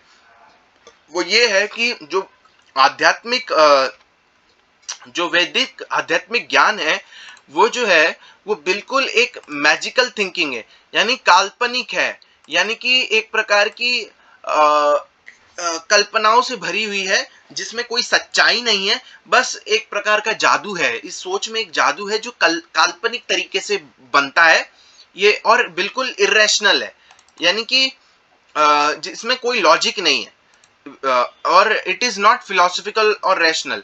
मतलब कि सनातन धर्म में कोई ज्ञान नहीं है, कोई सच्चाई नहीं है, और सनातन धर्म का कोई अस्तित्व नहीं है। ये ऐसा लोग सोच रहे हैं, ऐसा दुनिया में बहुत सारे लोग सोचते हैं, तो ये बिल्कुल गलत सोचते हैं, ये उनके गलत धारणा है। This is another ill-informed stereotype about Vedic power that has gained widespread prominence, especially in the post-1960s era. So 1960s era में तो उस समय तो ये बहुत ही गलत धारणा बन गई है कि सनातन धर्म में कोई ज्ञान नहीं है, सनातन धर्म में कोई भी बात लॉजिकल नहीं है, सब कुछ एक काल्पनिक दिमाग से निकली हुई बातें हैं, काल्पनिकता में खो जाना, काल्पनिक तरीके से सोचना और काल्पनिक वे में इस चीज को लेना, इसमें कोई भी सच्चाई नहीं है। तो ये बहुत ही झूठ है, बहुत गलत बात है, ठीक है, जबकि इसका फैक्ट से कुछ लेना देना ही नहीं है इस बात का। There is nothing irrational, Sanatan Dharma में कुछ भी इलॉजिकल नहीं है। न्यू एज और मैजिकल इन वैदिक थॉट और प्रैक्टिस, इसमें कोई जादू नहीं है सनातन धर्म में, या कोई ये नया प्रकार का मॉडर्न फॉर्म का कुछ ऐसा कुछ अपने आप से बनाया हुआ काल्पनिक कोई प्रैक्टिस नहीं है, ठीक है। सीरियस प्रैक्टिशनर्स ऑफ सनातन धर्म do not engage in any form of magical thinking at all. जो भी सनातन धर्म को बहुत ही सीरियसली और बहुत ही शुद्ध तरीके से मानते हैं, वो किसी भी मैजिकल थिंकिंग यानी कि काल्पनिक सोच, किसी जादुई सोच जैसे सोचने से अच्छा लगे, वो उस फॉर्म में नहीं पढ़ते हैं, वो इन सब चक्करों में नहीं पढ़ते हैं। सनातन Dharma is the path that stresses the full development of both experiential spiritual unfoldment closely coupled together with a deep philosophical intellectual understanding. So सनातन धर्म जो है वो एक ऐसा मार्ग है जो कि पूरी तरह से इस चीज पे ध्यान लगाता है कि या शिक्षा सिखाता है कि जहां पे आप आध्यात्मिक चीज को अनुभव कर पाते हैं। देखिए, एक होता है कि काल्पनिक सोच में खो जाना, अच्छी अच्छी काल्पनिक सोच में खोकर मैजिकल थिंकिंग एक अलग प्रकार की दुनिया में खो जाना, नहीं, वो सनातन धर्म नहीं है। सनातन धर्म है कि आपको एक आध्यात्मिक अनुभूति होती है, एक एक्सपीरियंशियल अनफोल्डमेंट होता है, क्लोजली कपल्ड टुगेदर विद, और ये जो आध्यात्मिक अनुभूति होती है आपको, आप जब साधना करते हो आपको जो आध्यात्मिक अनुभूति होती है, तो उसका एक प्रकार का एक जुड़ाव जो होता है वो एक बहुत ही गहरे ज्ञान से होता है। ठीक है, ये ज्ञान जो है ना ये बहुत ही डीप है, और इसको समझने के लिए बहुत आपको बुद्धिमान होना जरूरी है, आपको अपनी बुद्धि लगानी पड़ेगी। ठीक है, वो अंडरस्टैंडिंग होनी चाहिए आप में। Neither the experiential not the philosophical aspects of our search for truth should detract from the other. जो भी हमारा अनुभव होता है, जो भी हमारा आध्यात्मिक रूप से साधना करने से अनुभव होता है, या जो भी हम फिलॉसफी पढ़ते हैं, जो भी हम ज्ञान पढ़ते हैं, ठीक है, सो हमारी जो सर्च है शुड डिट्रैक्ट फ्रॉम अदर। सो इन दोनों का जो मतलब कि फिलॉसफी और ज्ञान का, फिलॉसफी जो होता है, ज्ञान जो होता है, ज्ञान और साधना का ये दोनों आपस में एक साथ जुड़े हुए हैं। ऐसा नहीं है कि आप बिना कोई ज्ञान लिए साधना कर लोगे, नहीं, पहले आपको थ्योरी पढ़नी पड़ेगी, पहले आपको ज्ञान लेना पड़ेगा। जब आप ज्ञान लेते हो तो उस ज्ञान को आप प्रैक्टिस करते हो स्पिरिचुअल फॉर्म में, आप आध्यात्मिक रूप से साधना कर रहे हो, तो ये बहुत ही एक आपस में जुड़ा हुआ है। Rather a serious follower of Vedic way uses both direct spiritual experience and philosophical discernment together in spiritual growth। तो जो भी वैदिक पाथ को फॉलो करते हैं, जो भी शुद्ध भक्त हैं, वो जो है वो इस आध्यात्मिक अनुभूति को और इस ज्ञान को सीधे इस्तेमाल करते हैं अपनी आध्यात्मिक ग्रोथ के लिए। ठीक है, while it is true that foremost concern for spiritual practitioner in Sanatan Dharma is to ultimately experience the presence of God in a vivid and ecstatic yogic way। सो ये बात भी सच है कि सनातन धर्म का मुख्य लक्ष्य है कि हम भगवान की अनुभूति करें, भगवान की उपस्थिति का हम अनुभूति करें। The Vedic tradition teaches us that journey to God can be neither irrational nor anti-intellectual. We reject the irrational. So भगवान तक पहुंचने का जो सफर है, ये जो जर्नी है, ये ना तो कोई इलॉजिकल है, या ना तो कोई इसमें बेवकूफी या गधापंती है कि भगवान तक हम पहुंचना चाह रहे हैं तो कोई हमारे भीतर बुद्धिमता नहीं है, हमारे भीतर कोई ज्ञान नहीं है, हम सिर्फ बेवकूफों की तरह, गधों की तरह, मूर्खों की तरह हम सिर्फ और सिर्फ मतलब ऐसे ही सोच रहे हैं काल्पनिक वे में कि भगवान तक पहुंचना है, हमारी कल्पना है ये। नहीं, ये जो चीजें हैं हम लोग तो इलॉजिकल चीजों को रिजेक्ट करते हैं। ठीक है, on the contrary Sanatan Dharma is a tradition that has always led a tremendous amount of importance upon the use of philosophy, reason, logic, discernment in the search for and the acquisition of truth।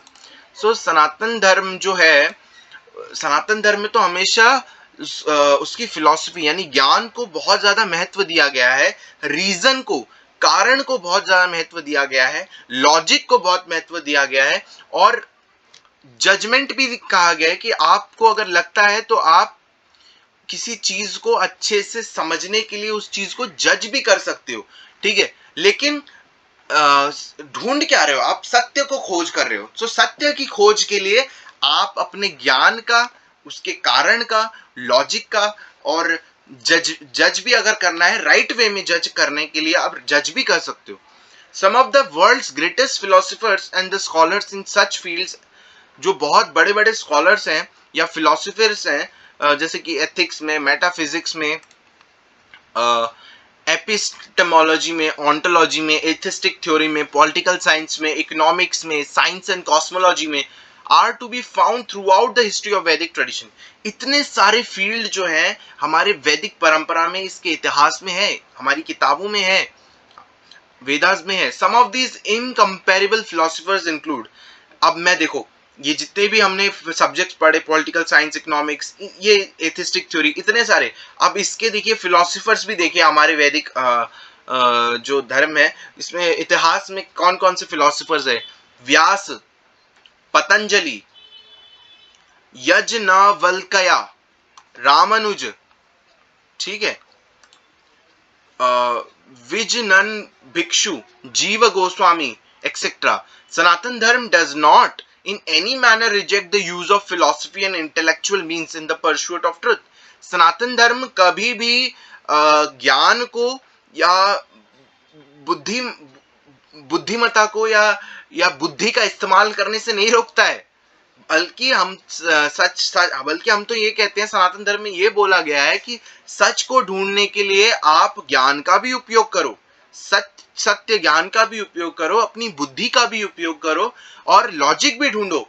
और logic अगर आपको मिले तो आप उस सत्य को परखो भी कि ये जो सत्य हम ढूंढने जा रहे हैं उस सत्य में कितनी सच्चाई है. आप उसको ठीक प्रकार से जज भी कर सकते हो. आपके अंदर उतनी बुद्धि भी होनी चाहिए, आप सब कर सकते हो, ठीक है. तो ये चीज है. ये बहुत बड़ी गलत बात थी. उम्मीद है अब लोगों को क्लियर हो गया होगा कि सनातन धर्म जो है वो कोई दिमागी उपज नहीं है कि ख्याली पुलाव बना के सनातन धर्म में भगवान को प्राप्त करने की कोशिश की जा रही है. ख्याली पुलाव नहीं है, ना ही ये कोई ख्याल है, ना ही ये कोई काल्पनिक सोच है कि काल्पनिक में सोचा, ओ इतना अच्छा सोचा भगवान मिल जाएंगे. नहीं, ये एक प्रोसेस है जहां पे आपको नॉलेज भी लेना पड़ता है. नॉलेज लेने के बाद उस नॉलेज को प्रैक्टिस करना पड़ता है आपके अपने जीवन में भी, और भगवान को ध्यान लगाने के लिए आपको उस नॉलेज का उपयोग करके साधना भी करनी पड़ती है. और then you realise the God, the presence of God in your life. So it's basically a very it's a spiritual science. ये लोगों को समझना पड़ेगा. हम लोग कभी भी ये नहीं, हम लोग सनातन धर्म में कभी भी किसी भी सनातन धर्म में ग्रंथों में भी ये नहीं लिखा है कि आपको सनातन धर्म में तो ये बोला गया है कि आप लॉजिक का भी यूज करो. आप सत्य को खोजने के लिए सत्य है कि नहीं उसको जज भी कर सकते हो.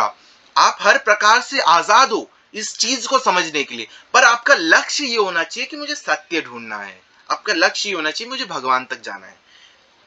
बेसिक्स पे आप अटैक करोगे तो फिर आपका सारा कुछ हो जाए. अगर आपका लक्ष्य ये है कि मेरे को सच जानना है, अगर आपका लक्ष्य ये है कि मुझे भगवान को पहुंचना है, भगवान की उपस्थिति को जानना है, तो आप दुनिया भर के सवाल जवाब सोच सकते हो, दुनिया भर की आप जजमेंट कर सकते हो, आप दुनिया भर के अपने तरीके से चीजों को समझ सकते हो, फिलॉसफी को समझ सकते हो, राइट. आपको ये चीज सनातन धर्म में अच्छे से मिलेगा. अब चौथी चीज जो है, Sanatan Dharma is the religion of India.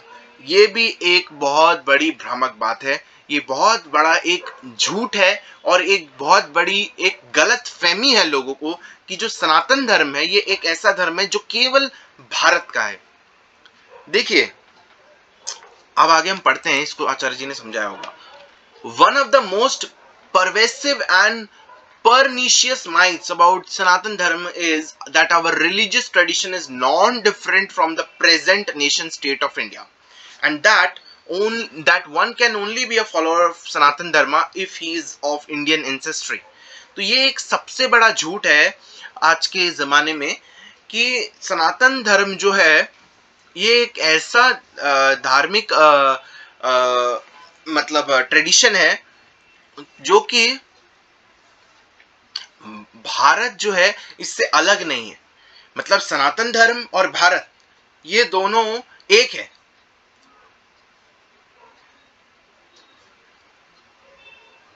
ये एक ऐसा लोगों की गलतफहमी है कि जो सनातन धर्म जो है वो केवल वही फॉलो कर सकता है जो कि इंडियन हो और उसके जो पुश्ते हैं, मतलब उसके जो पुरानी पुश्ते हैं या जनरेशन है या उसके पूर्वज हैं, अगर वो भी सनातन धर्म के फॉलोअर थे तो ही वो सनातन धर्म को फॉलो कर सकता है. ये सबसे बड़ी झूठ है. सनातन धर्म को कोई भी फॉलो कर सकता है. ये पूरी पृथ्वी है, पृथ्वी में अरबों लोग हैं, अरबों लोग में हर कोई फॉलो कर सकता है, चाहे वो मुस्लिम हो, चाहे वो सिख हो, पंजाबी हो, मद्रासी हो, या मतलब किसी भी प्रकार का कोई भी लैंग्वेज बोलता हो, कोई भी रिलीजन को अभी मान रहा हो फिलहाल, या कोई भी व्यक्ति हो, ठीक है. सनातन धर्म हर व्यक्ति के लिए है. सनातन धर्म, सनातन यानी शाश्वत, धर्म यानी कि करुणा, अहिंसा, ठीक है, और आप जो जीवन में काम कर रहे हो, जिम्मेदारी जो ले रहे हो, वो भी आपका एक धर्म ही है। तो हर व्यक्ति, तो सनातन धर्म तो किसी व्यक्ति से अलग हो ही नहीं सकता। सनातन धर्म तो भले ही आज हम बोल लें कि हजारों मजहब है, इस्लाम है, ये है, वो है, फलाना है, ढिमकाना है, जितनी भी है मजहब है, तो उनके होने से ये नहीं होगा कि उनका धर्म अलग हो जाएगा। धर्म वो निभा रहे हैं, लेकिन वो धर्म केवल, जैसे बोलते हैं ना, 100 में से 50%, 30% धर्म वो निभा रहे हैं। तो धर्म 100% वो इसलिए नहीं निभा पा रहे क्योंकि वो अपने एक प्रकार की बोले तो जो मानवता की जो 10 लक्षण है, उसमें से डिवोशन टॉवर्ड्स गॉड नहीं होगा, उसमें से बहुत सारी चीजें नहीं होंगी। तो जब धर्म के 10 लक्षणों को नहीं मान रहा है वो, तो वो 100 आउट ऑफ 100 मानवतावादी नहीं है, फिर उसमें कुछ गड़बड़ है। ठीक है। सो ये एक बहुत बड़ा झूठ है कि सनातन धर्म को केवल भारत के लोग ही मान सकते हैं, या भारत में वो लोग मान सकते हैं जो पूर्वज है, जिनके पूर्वज भी सनातन धर्म को मानते हैं। ऐसा नहीं है, सनातन धर्म पूरे विश्व के लिए है, हर किसी के लिए। Nothing could be further from the truth. Not all Sanatan Dharmis are Indian. ये भी एक सच्चाई है कि जितने भी सनातन धर्म को मानने वाले हैं उसमें सारे ही इंडियन है, ऐसी बात नहीं है। And not all Indians are Sanatan Dharmis. और ये भी एक सच बात है कि जितने भी भारतीय हैं वो सारे सनातन धर्म को नहीं मानते। सच बात है कि नहीं? While it is true that in very recent centuries the modern nation of India represents the nation with the largest population of dharmis in the world.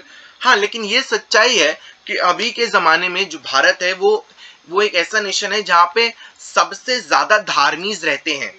ठीक है, जिसे आप हिंदू बोल रहे हो, वो हिंदू का कोई अर्थ नहीं है। यहाँ पे हम लोग धार्मीज बोलते हैं, धार्मी बोलते हैं। आजकल तो धार्मीज सिर्फ पॉपुलेशन के नाम पे ज्यादा है, लेकिन असली में शुद्ध धार्मीज कहाँ है? नहीं है ना, बहुत कम है शुद्ध धार्मीज।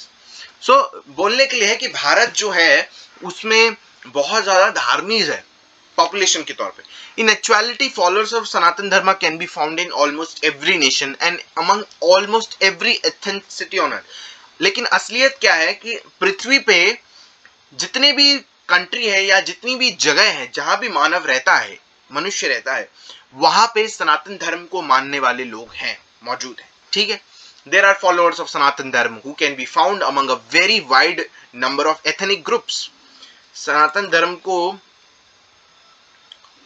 मानने वाले बहुत ज्यादा ऐसे लोग भी मिलते हैं, ग्रुप्स भी हैं ऐसे, एंड नेशनैलिटीज, अलग अलग कंट्रीज में, दुनिया भर के अलग अलग कंट्रीज में ऐसे बहुत सारे ग्रुप हैं, जैसे कि including across the entire continent of Europe, all of South East Asia, the Americas and many other regions. तो हर जगह मिलते हैं सनातन धर्म को मानने वाले। Indeed, at one point in history, over 2500 years ago, the Vedic tradition represented the largest geographic expanse of any religion in the history. Around the time of Buddha, the circa 6th century BC, the Vedic civilization had a geographical vastness that include roughly 2/3 of Asia, stretching from Persia, present-day Iran, Central Asia, and much of the Middle East, all the way to the Philippines, and including everything in between these two geographical points. तो आचार्य जी क्या बता रहे हैं कि एक वक्त था ऐसा, पुराने जमाने में, हमारे इतिहास में एक वक्त था ऐसा, करीब 2500 साल पहले, 2500 years ago, जब वैदिक परंपरा यानी सनातन धर्म जो है वो उसका जो उसको मानने वाले तो बहुत ज्यादा थे, साथ में जो ज्योग्राफिकल एरिया है, मतलब सनातन धर्म को मानने वाली के लिए जो ज्योग्राफिकल एरिया है वो बहुत बड़ा था, बहुत बड़ा एक्सपेंड हुआ था। ठीक है। सो ये हिस्ट्री में ऐसा मतलब इतना ज्यादा इतना बड़ा ज्योग्राफिकल एरिया था, करीब मतलब ये बुद्धा की बात है, 6th सेंचुरी की बात है, that Vedic civilization has a geographical vastness that included, अब देखिए geographical vastness कितनी बड़ी थी, यानी भूमंडल यानी भूमि, भारत जो भूमि है वो कितनी बड़ी थी, ऐसा समझ के चलिए। तो इंक्लूड 2/3 ऑफ एशिया, ठीक है, यहाँ पे सनातन धर्म को मानने वाले की इतनी बड़ी संख्या थी। 2/3 of Asia stretching from Persia, present day जिसको ईरान बोल रहे हैं, सेंट्रल एशिया में भी सनातन धर्म को माना जा रहा था, much of the Middle East and all the way to Philippines including everything in between in those two geographic points. I and many other Vedic leaders have argued that Sanatan Dharma was the original religion of all of Europe previous to the coming of Judaism and Christianity to that continent. So आचार्य जी कह रहे हैं कि मैं और मेरे जैसे बहुत सारे जो वैदिक लीडर्स हैं, उन्होंने ये इस बात के लिए वो खड़े हुए हैं कि सनातन धर्म जो है वही असली धर्म है, और वही असली धर्म है सभी लोगों का। और ज्यादातर जो यूरोप है, पहले यूरोप जब जुडाइज्म क्रिश्चियनिटी नहीं आई थी तो उससे पहले सनातन धर्म ही था, ठीक है। सनातन धर्म was at one time in history the primary religion of the vast majority of the world. एक समय ऐसा था जब पूरी पृथ्वी पे सनातन धर्म ही एक अकेला धर्म था जो कि हर व्यक्ति मानता था, मतलब वास्ट पॉपुलेशन तो सनातन धर्म ही मानती थी, ठीक है। तो ये ऐसा वक्त भी था, क्योंकि देखिए सनातन धर्म कोई एक ये चीज नहीं है, कोई सनातन धर्म में ना फिलॉसफी है, तो इसमें ऐसा नहीं है कि केवल आपको रिचुअल से बांध के रखा गया है। कई लोग नॉलेज की कमी की वजह से ये सोचते हैं कि सनातन धर्म में या हिंदुइज्म जिसे बोल देते हो आप लोग गलत शब्द में, तो इस चीज को जो है कई लोग बोल देते हैं कि ये सिर्फ अगरबत्ती घुमाना, दिया लगाना और ये जो भजन होते हैं, ये जो अभी के बने हुए भजन है, ये इसको गा देना ही बस हो गया। लेकिन ये गलत बात है। सनातन धर्म तो आपके जीवन में उतरा है। आप अपने पिता की सेवा कर रहे हो, एक धर्म निभा रहे हो, अपना एक धर्म निभा रहे हो। पिता की सेवा करना धर्म है, ठीक है। आप अपने पुत्र को अच्छी शिक्षा दे रहे हो, आप अपने पिता का धर्म निभा रहे हो, पुत्र अपने पुत्र का धर्म निभा रहा है। तो ये एक वे ऑफ लाइफ है। It's not a kind of thing कि रिचुअल्स है या ये किसी एक जगह पे प्रतिबद्ध है, नहीं, ये आपके जीवन में उतरा हुआ है। ये धर्म एक्चुअली एक मानवता का एक पर्याय है, वो आपके जीवन में उतरा हुआ है।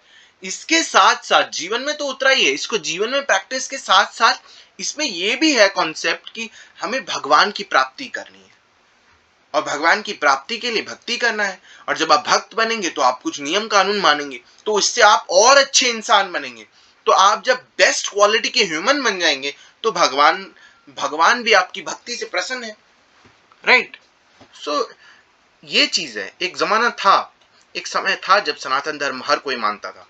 Sanatan Dharma is not an Indian religion. Sanatan Dharma कोई भारतीय धर्म नहीं है।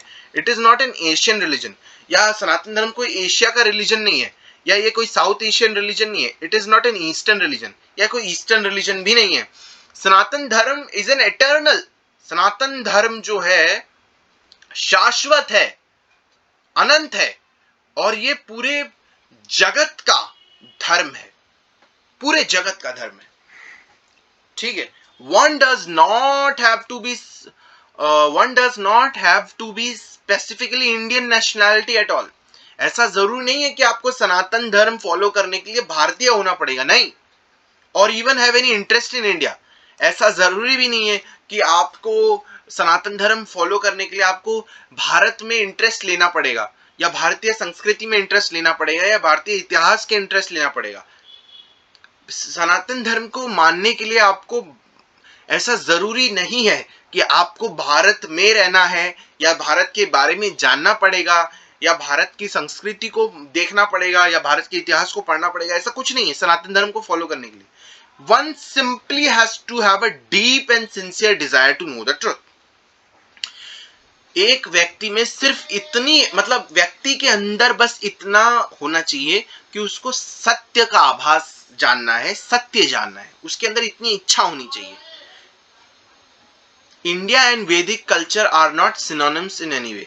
जो भारत है और जो वैदिक कल्चर है, ये कोई सिनोनिम नहीं है एक दूसरे के, ठीक है। वैदिक कल्चर, सनातन धर्म पूरे पृथ्वी में जितने भी लोग हैं सबका है। लेकिन क्या हो गया है कि समय के साथ जो लोग हैं वो दूसरे दूसरे मजहब उन्होंने बनाए और दूसरे दूसरे मजहब में वो चले गए। वहां से भी उन मजहब को भी फॉलो करके, इस्लाम हो या दूसरे मजहब हो, उनको फॉलो करके वो क्या चाह रहे हैं, वो भी यही चाह रहे हैं कि हम भगवान के प्रति हम प्रेम जगाएं, अपना भगवान को हम अपनी जो है भगवान के प्रति हम समर्पित हों, वो भी यही चाह रहे। लेकिन उन्होंने मार्ग जो चुन लिया है, अब वो मार्ग अलग चुन लिया है उन्होंने। अब मैं उसके ऊपर मैं ज्यादा टिप्पणी नहीं करूंगा कि कौन सा मार्ग सही है या सारे मार्ग सही है या कौन सा मार्ग ईश्वर की तरफ जाता है, वो हम टिप्पणी अभी नहीं करेंगे क्योंकि हम अभी पढ़ रहे हैं। तो हम सनातन धर्म के बारे में ही बात करेंगे और सनातन धर्म के बारे में बात करेंगे तो हम उसी के बारे में ही बोलेंगे क्योंकि उसी के बारे में हमारे पास अभी जानकारी ऑथेंटिक वे में है। ठीक है। सो ऐसा कुछ नहीं है कि सनातन धर्म को मानने के लिए आपको भारत में रहना पड़ेगा या ऐसा कुछ नहीं है। आप कहीं पर भी हो, दुनिया में किसी भी कोने में हो, आप सनातन धर्म को फॉलो कर सकते हो। बस आपके अंदर ये इच्छा होनी चाहिए, मुझे जानना है सच क्या है, वो जानना है, मुझे भगवान को जानना है, मुझे सच्चाई को जानना है, मुझे ट्रुथ तक पहुंचना है। जब आप ट्रुथ तक पहुंचने की कोशिश करोगे, सत्य को समझने की कोशिश करोगे, तो आप हर तरीके से आप खुद को समर्पित करोगे उस सत्य को जानने के लिए। तो आप हर जगह ढूंढोगे, हर जगह ढूंढोगे तो आपको कहीं ना कहीं मिलेगा। ऑथेंटिक गुरु अगर पहले शुरुआत में होता है तो आपको जरूरी नहीं है कि इंडिया में ही ऑथेंटिक मिलेगा, बाहर भी बहुत सारे ऑथेंटिक गुरुज हैं। लेकिन वो आपके ऊपर है कि आप सत्य को कैसे ढूंढ रहे हो। राइट। वो अपने आप ही सत्य, अगर सत्य को खोजते खोजते अगर भारत भी आना पड़ेगा तो वो आपको अपने आप ही आना पड़ेगा। वो आप खुद से इंटरेस्ट लोगे या ऐसा कुछ नहीं, वो सत्य आपको अपने आप ही ढूंढते हुए लाएगा कि सत्य वैसे तो आजकल भारत आने की जरूरत भी नहीं है और दुनिया भर में आजकल बहुत सारे ऐसे भगवान के आशीर्वाद से बहुत सारे गुरु हैं जो ऑथेंटिक गुरु दे रहे हैं, ऑथेंटिक नॉलेज दे रहे हैं, जैसे आचार्य धर्म प्रवर्तक आचार्य जी हैं। तो ऐसे आपको सत्य की खोज होनी चाहिए, सत्य जानने की इच्छा होनी चाहिए आपको, तो आप पाखंडवाद से बच सकते हैं और सत्य तक पहुंचने के लिए आप ऑथेंटिक लोगों के पास, ऑथेंटिक बुक्स के पास पहुंच सकते हैं। ठीक है, चलिए आगे पढ़ते हैं। पांचवा ये है कि the Vedic tradition teaches people to be passive and weak. ये एक और बहुत ही बड़ा झूठा भ्रामक बात है। ये एक बहुत ही बड़ी झूठी और नकली बात है। फिर से एक और भ्रामक बात, फिर से एक और ऐसी बात जिसका कोई बेस ही नहीं। द वैदिक ट्रेडिशन टीचेस मतलब कि जो वैदिक परंपरा है या सनातन धर्म है, वो लोगों को पैसिव होना सिखाता है। पैसिव यानी कि जो हो रहा है होने दो, चाहे गलत हो रहा है तो गलत होने दो और उस पे रिएक्ट मत करो, रेस्पॉन्स मत दो। और एंड वीक यानी कि कमजोर बनाता है सनातन धर्म। ये गलत बात है, झूठी बात है ये। चलिए जानते हैं सच क्या है। This is not at all true. ये सच बात नहीं है। Unknown to most people, Sanatan Dharma has always been a spiritual tradition that is very much steeped in every strong warrior ethos and culture. So ये बात बहुत लोगों को पता नहीं है कि सनातन धर्म जो है हमेशा से आध्यात्मिक जो उसकी परंपरा है वो बहुत ज्यादा हमेशा उसमें ऐसी शिक्षा होती है जिसमें बहुत सारे जो है स्ट्रॉन्ग वॉरियर्स हैं, स्ट्रॉन्ग फाइटर्स भी बने हैं। ठीक है। Some of the most important spiritual figures in Vedic history were warriors and kings. कुछ ऐसे बहुत सारे लोग थे वैदिक इतिहास में हमारे, जो कि बहुत बड़े योद्धा थे, राजा थे और योगीज भी थे। एंड और वो राजा, योद्धा या योगीज, ये सब आध्यात्मिक रूप से भी बहुत अच्छे थे। ठीक है। The inner requirements that are necessary for a person to master for disciplines of yoga are very similar to those needed by the person to be successful warrior. यानी कि जो अपने भीतर जो जरूरत थी, ठीक है, किसी भी योगा को सीखने के लिए वो हर एक सक्सेसफुल वॉरियर में, हर एक सक्सेसफुल योद्धा के अंदर था। यानी कि सक्सेसफुल, आजकल जैसे हम लोग देखते हैं कि आर्मी हो गया, ठीक है, या म्यूजिशियन हो गया, या कोई भी हो गया, तो क्या होता है कि हर व्यक्ति मटेरियल रूप में तो अपने फील्ड में अच्छा अच्छा है, उस फील्ड पे पूरा योगदान दे रहा है, लेकिन कहीं ना कहीं वो स्पिरिचुअल वे में उसका, वो स्पिरिचुअल वो में वो उस चीज को नहीं कर रहा है।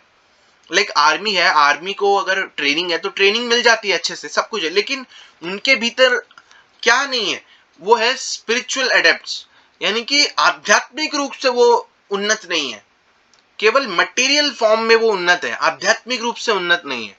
पहले के जमाने में ऐसा नहीं होता था। पहले के जमाने में वो लोग योद्धा भी थे, फाइटर्स भी थे, लेकिन वो लोग उनको आध्यात्मिक रूप से भी बहुत अच्छे थे। वो लोग ईश्वर पे जो आध्यात्मिक रूप से जो टॉप क्लास की जो साधना होनी चाहिए वो भी उनके भीतर थी। It is for this reason that many important yogis and sages in the Vedic tradition were former warriors who practiced spirituality with the discipline, focus, strength and courage. और इसी वजह से जो है बहुत सारे योगीज और सेजेस थे, साधु और संत भी जो थे, वो लोग भी वैदिक परंपरा को में जो थे, वो लोग भी बहुत बड़े योद्धा हुआ करते थे। उनके अंदर भी लड़ने की क्षमता थी, ठीक है, क्योंकि वो स्पिरिचुअलिटी को, यानी कि आध्यात्म को बहुत सीरियस तरीके से प्रैक्टिस करते थे, जिससे उनको स्ट्रेंथ, करेज और हिम्मत और सब कुछ मिलता था, जिससे वो सीखते थे, learn in their farmer careers air warriors.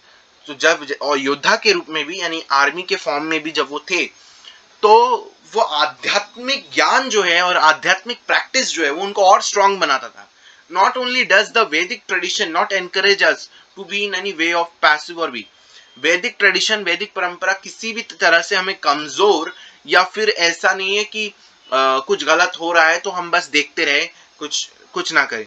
देखिए, ज्ञान होता है तो फिर आप ऐसा नहीं करते। ये जो भी जिसको भी लगता है कि वैदिक ट्रेडिशन ऐसा सिखाता है वो गलत है। भाई जो पैसिव और वीक है उसने कभी वैदिक परंपरा को, वैदिक धर्म को, सनातन धर्म को पढ़ा ही नहीं है। और आजकल ज्यादातर हिंदू ऐसे ही हैं, तो आपको इसलिए लगता है वो पैसिव और वीक है। भाई वो पैसिव और वीक है तो इसलिए नहीं कि वो उन्होंने वो वैदिक धर्म को फॉलो कर रहे, वो वैदिक धर्म को फॉलो ही नहीं कर रहे, वो इसलिए वो पैसिव और वीक है।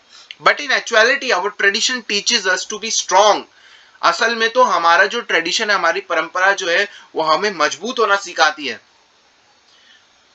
और हमें अच्छाई और न्याय के प्रति जागरूक करती है, ठीक है। Sanatan Dharma is not a path for sheep. Sanatan Dharma ये कोई ऐसा मार्ग नहीं है, ये भेड़ियों के लिए मार्ग नहीं है।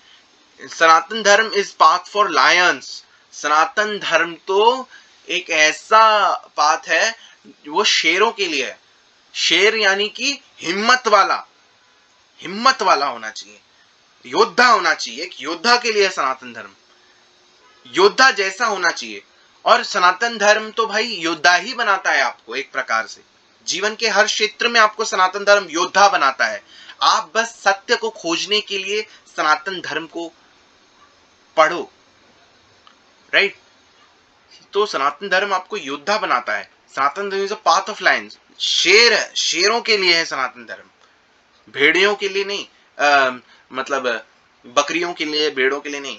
सनातन धर्म में retards economic and social progress. ये छठा एक और सबसे बड़ी झूठ, सबसे बड़ा झूठ, मतलब दुनिया का सबसे बड़ा झूठ है ये भ्रामक बात है ना, दुनिया में फैली हुई है क्या, कि सनातन धर्म जो है रिटार्ड्स इकोनॉमिक, मतलब कि इकोनॉमिक यानी फाइनेंशियल वे में और सोशल, सामाजिक प्रकार से उन्नति नहीं कर पाते सनातन धर्म की वजह से। अच्छा, पढ़ते हैं सच्चाई क्या है। The very opposite of this stereotype is actually the truth. Sanatan Dharma is the path that stresses excellence in all areas of human concern. लेकिन इसके उलट सनातन धर्म तो एक ऐसा मार्ग है जो कि हमको कहता है, शिक्षाएं ऐसी देता है जिससे हम हर क्षेत्र में मानव के जितने भी क्षेत्र हैं, मतलब हर क्षेत्र में हम लोग टॉप कर सके, अच्छा कर सके, ठीक है। This dedication to excellence includes achieving greatness in both spiritual and material realm. ये जो डेडिकेशन है ना, ये अचीव करने के लिए ये आध्यात्मिक और मटेरियल वे में, दोनों में सनातन धर्म अच्छा कैसे करना है ये हमको सिखाता है। केवल ये नहीं कि मटेरियल में कैसे करना है, दोनों में। अगर आप ये सोचते हो कि हमें आविष्कार, साइंटिस्ट बनना है, आविष्कार करना है, तो जो वैल्यूज है कि आविष्कार कैसा करना है, आविष्कार कुछ भी तो नहीं करना।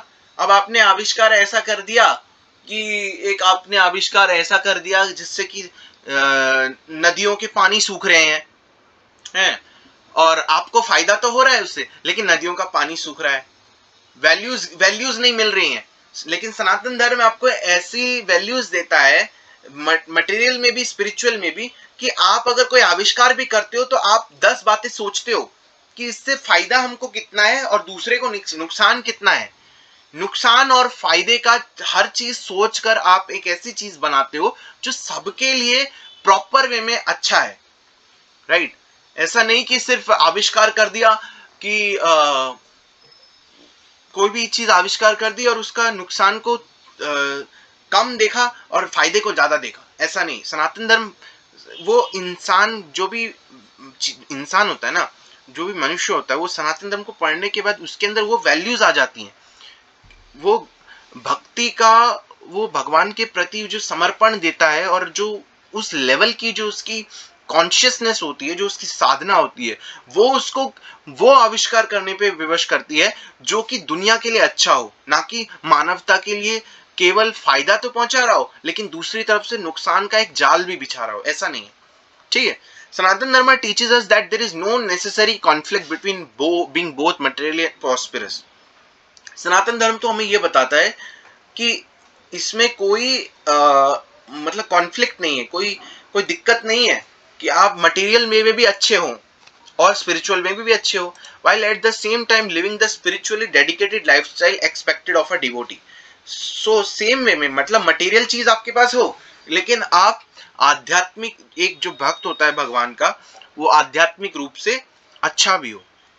कहने का मतलब ये है, देखो देखो, जो मटेरियल चीज है ना, आजकल क्या हो गया कि हमें मटेरियल चीज पाने के लिए इतना स्ट्रगल करना पड़ रहा है कि हम भगवान के भक्त बन ही नहीं पा रहे। बल्कि होना क्या चाहिए उल्टा, मटेरियल चीज हमारे काबू में होनी चाहिए। कोई भी चीज है, मटेरियल फॉर्म बहुत ही लो लेवल ऑफ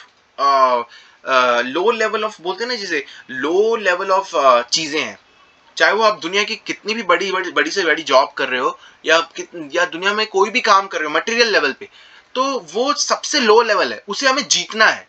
उसे जीत कर हमें हायर पर्पस के लिए काम करना है। Higher purpose is to being a devotee of God and living the lifestyle expected in spirituality, right. But आज क्या हो रहा है, लोग तो ये सब भूलते जा रहे हैं, क्योंकि उनको जो एक्सेस चाहिए गॉड तक पहुंचने के लिए या स्पिरिचुअल प्रैक्टिस करने के लिए, जो एक्सेस चाहिए, जिस मटेरियल चीजों का एक्सेस चाहिए, वही उनसे छीना जा रहा है, वही उनको रोका जा रहा है ड्यू टू मनी और something. They are struggling, they are trying to earn more money, उनका फोकस ही हट जाता है। तो ये चीज है, तो यही चीज है कि, लेकिन सनातन धर्म जो है हमको मटेरियल भी जीतना सिखाता है और स्पिरिचुअल में भी अच्छा होना सिखाता है, दोनों तरीके से अच्छा होना सिखाता है, ठीक है। लेकिन आपके भीतर हाईलाइट होना चाहिए स्पिरिचुअल। मटेरियल आपका होना चाहिए, उसके साथ आपका डिटैचमेंट होना चाहिए। अगर आपके पास मटेरियल भी कोई चीज है तो डिटैचमेंट होकर आपके भीतर स्पिरिचुअल, आध्यात्मिक आपका हाईलाइट होना चाहिए, क्योंकि तभी तो आपकी साधना इतनी स्ट्रांग होनी चाहिए। चलिए, as a result of this positive reconciliation of the spiritual and material, Vedic nations, cultures and civilization throughout the world history have actually represented some of the most successful technology, advanced and prosperous societies ever recorded। और इसी वजह से, क्योंकि सनातन धर्म आध्यात्मिक रूप से भी और मटेरियल रूप से भी हर विषय पर आपको महारत बनाने के लिए शिक्षाएं देता है, ज्ञान है उसके पास, इसीलिए आज जो है बहुत सारे ऐसे सिविलाइजेशंस हैं वर्ल्ड हिस्ट्री में, जहाँ पे ऐसी ऐसी टेक्नोलॉजी हैं, ऐसे ऐसे टेम्पल्स हैं, ऐसे ऐसे प्रकार की चीजें बनी हुई है जो कि शायद आज के जमाने के मॉडर्न इंजीनियर्स भी उस चीज को बना नहीं सकते, बहुत मुश्किल है, सोचना पड़ता है उनको। It is quite possible to have a god in the centre of our life. ये बिल्कुल मुमकिन है कि हम भगवान को अपने जीवन का सबसे प्राथमिक और सबसे जरूरी चीज मानकर भगवान को अपने जीवन में रखें, मध्य में रखें, while simultaneously living a life of prosperity, abundance and success। और साथ के साथ हम सक्सेस भी रहें, सक्सेसफुल भी बने, और यश कीर्ति सब कुछ हमारे हमारे पास हो, धन सब कुछ हो। लेकिन अगर आप धन को हाईलाइट कर रहे हो अपने जीवन में, आप अपना यश कीर्ति जो है उसको हाईलाइट कर रहे हो, अपने मटेरियल फॉर्म को, अपने मटेरियल पोजीशन को अपने जीवन में हाईलाइट करके आपने रखा है, और स्पिरिचुअल जो चीज है, आपकी आध्यात्मिक जो गुण है आपके अंदर, जो वो चीज आपने लोअर लेवल पे रखी हुई है, आप उस पर ज्यादा ध्यान नहीं दे रहे, आप केवल ध्यान इस पे दे रहे हो, तो फिर गड़बड़ है भाई।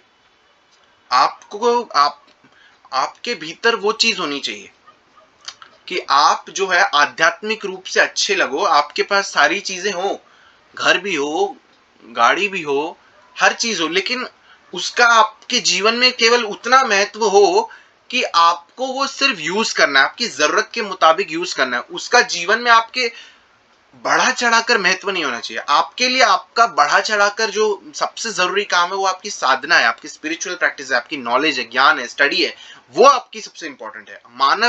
मानव बनना, मानवतावादी होना, जो धर्म के 10 लक्षण है वो आपके भीतर होने चाहिए, वो झलकना चाहिए आपके भीतर से। आपके भीतर से लोभ नहीं झलकना चाहिए, आपके भीतर से ये नहीं आना चाहिए कि यार इस बंदे को कुछ धन की, मतलब ये बस दूसरों से बिजनेस निकालना चाहता है, बल्कि आपसे जो भी मिले तो उसे ऐसा फील होना चाहिए, यार इस बंदे से जुड़ करना मुझे ऐसा फील हो रहा है कि मुझे भगवान से कनेक्ट होना चाहिए। इस बंदे को देखकर मुझे ऐसा फील हो रहा है यार कि मुझे आध्यात्मिक रूप से उन्नत करना चाहिए ताकि मैं और अच्छा इंसान बन सकूं, मेरे अंदर 10 जो धर्म के गुण है वो आ सके, राइट। तो किसी को देखकर, आपको देखकर क्या हाईलाइट हो रही है, सामने वाला भी आपसे उतना ही प्रेरित होता है।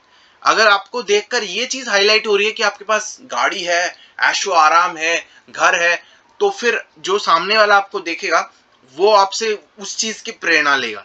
लेकिन अगर आपको देखकर स्पिरिचुअल फॉर्म में आपको हाईलाइट कर रहे हो आप अपने आप को, दूसरों के सामने भी और भगवान के सामने भी और खुद के सामने भी, कि आप एक साधक हो, आप भगवान की सेवा करते हो, you are you are totally in the form of in the life of devotion.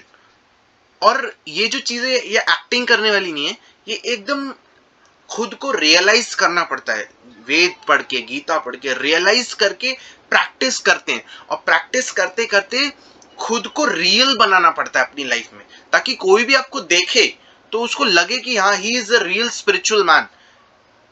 उसके पास सब कुछ है, लेकिन वो एक लो लेवल की चीज है जिसको वो हाईलाइट नहीं कर रहा। वो हाईलाइट किसको कर रहा है? वो हाईलाइट अपनी डिवोशनल लाइफ को कर रहा है। That is a very good thinking, right. Otherwise Sanatan Dharma तो आपको मटेरियल वे में भी और स्पिरिचुअल वे में दोनों तरीके से आपको आगे बढ़ना सिखाता है। अच्छा, सातवीं चीज जो ये है, बहुत बड़ी झूठ है, बहुत बड़ा माइथ है और बहुत बड़ी भ्रामक बात है जो कि फैल रही है दुनिया में। वैदिक कल्चर इज सेक्सिस्ट एंड माइसोगिनिस्टिक, यानी कि सेक्सिस्ट यानी कि वुमेन के अगेंस्ट, मतलब कि भेदभाव करना, औरतों के साथ भेदभाव करता है। हमारी सनातन धर्म या वैदिक परंपरा औरतों के साथ भेदभाव करती है, और ये बात बोलने की कोशिश की जा रही है। और मिसोगिनिस्टिक, यानी कि एक व्यक्ति जो किसी औरत से नफरत करता है, ये सबसे बड़ी झूठ बात है। ये जो लोग फैला रहे हैं ये बातें, ये सबसे बड़ी भ्रामक बात है कि वैदिक परंपरा या सनातन धर्म जो है वो औरत को नीचा समझता है या औरतों का सम्मान नहीं करता, और एक मर्द जो है वो औरत को खुद से ऊपर समझता है, और मर्द को लोअर, औरत को सबसे निचले स्तर पे रखा गया है। ऐसा सोचने वाला गलत है।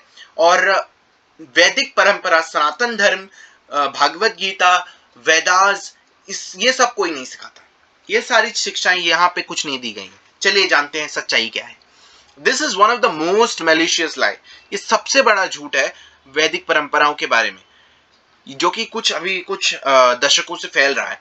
The very opposite of this falsehood in the case, as has been exhaustively documented in the book The Shakti, Principle Encountering the Feminine Power of God. मैं भी आ रहा हूं.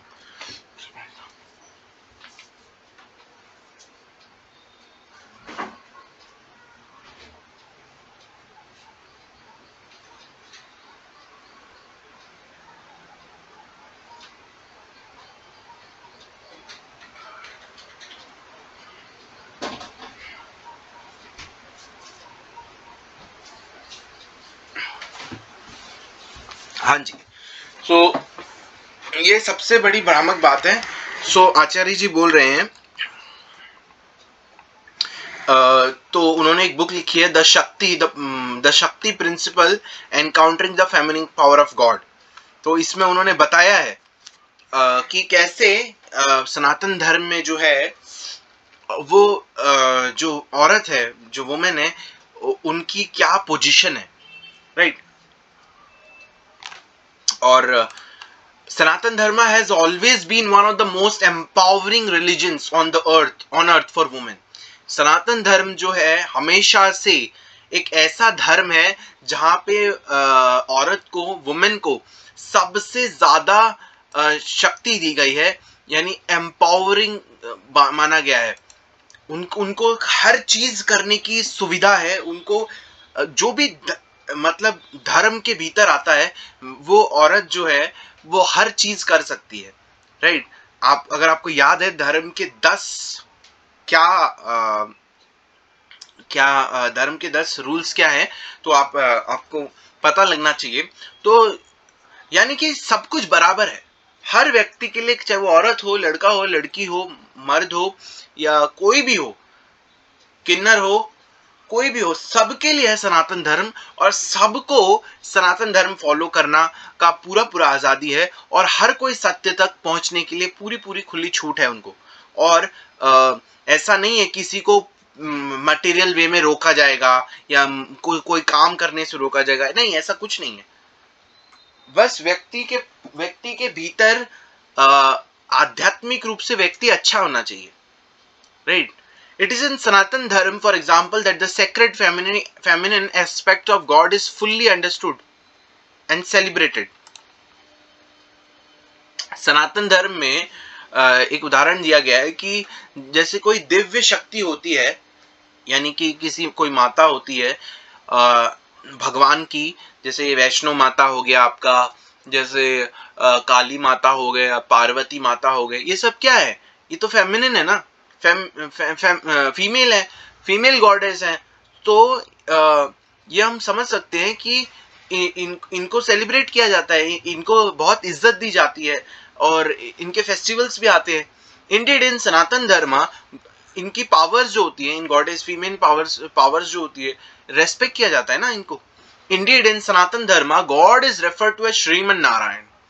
लेकिन सनातन धर्म में जो है भगवान जो है वो किसको माना गया है? श्रीमन नारायण को.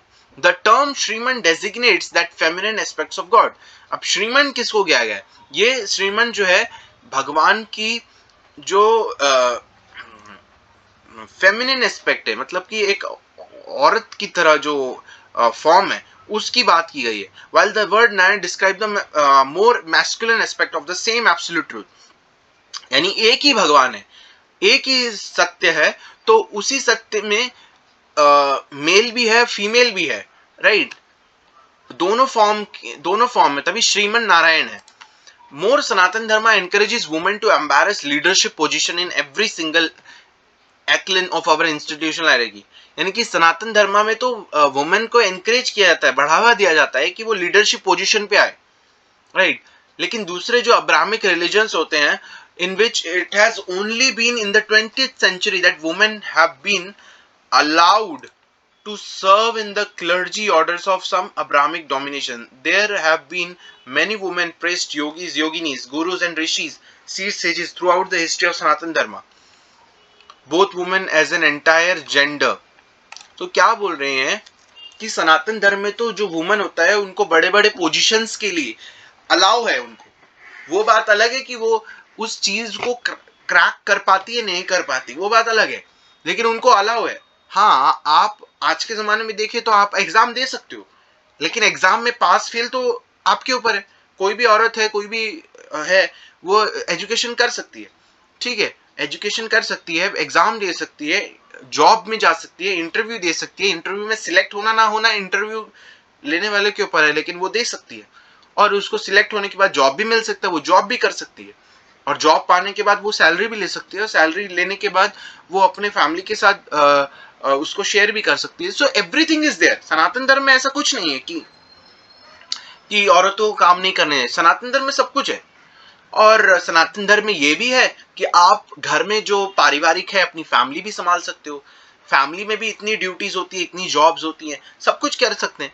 सो ये धर्म के ऊपर है, आपका धर्म क्या कहता है आपको।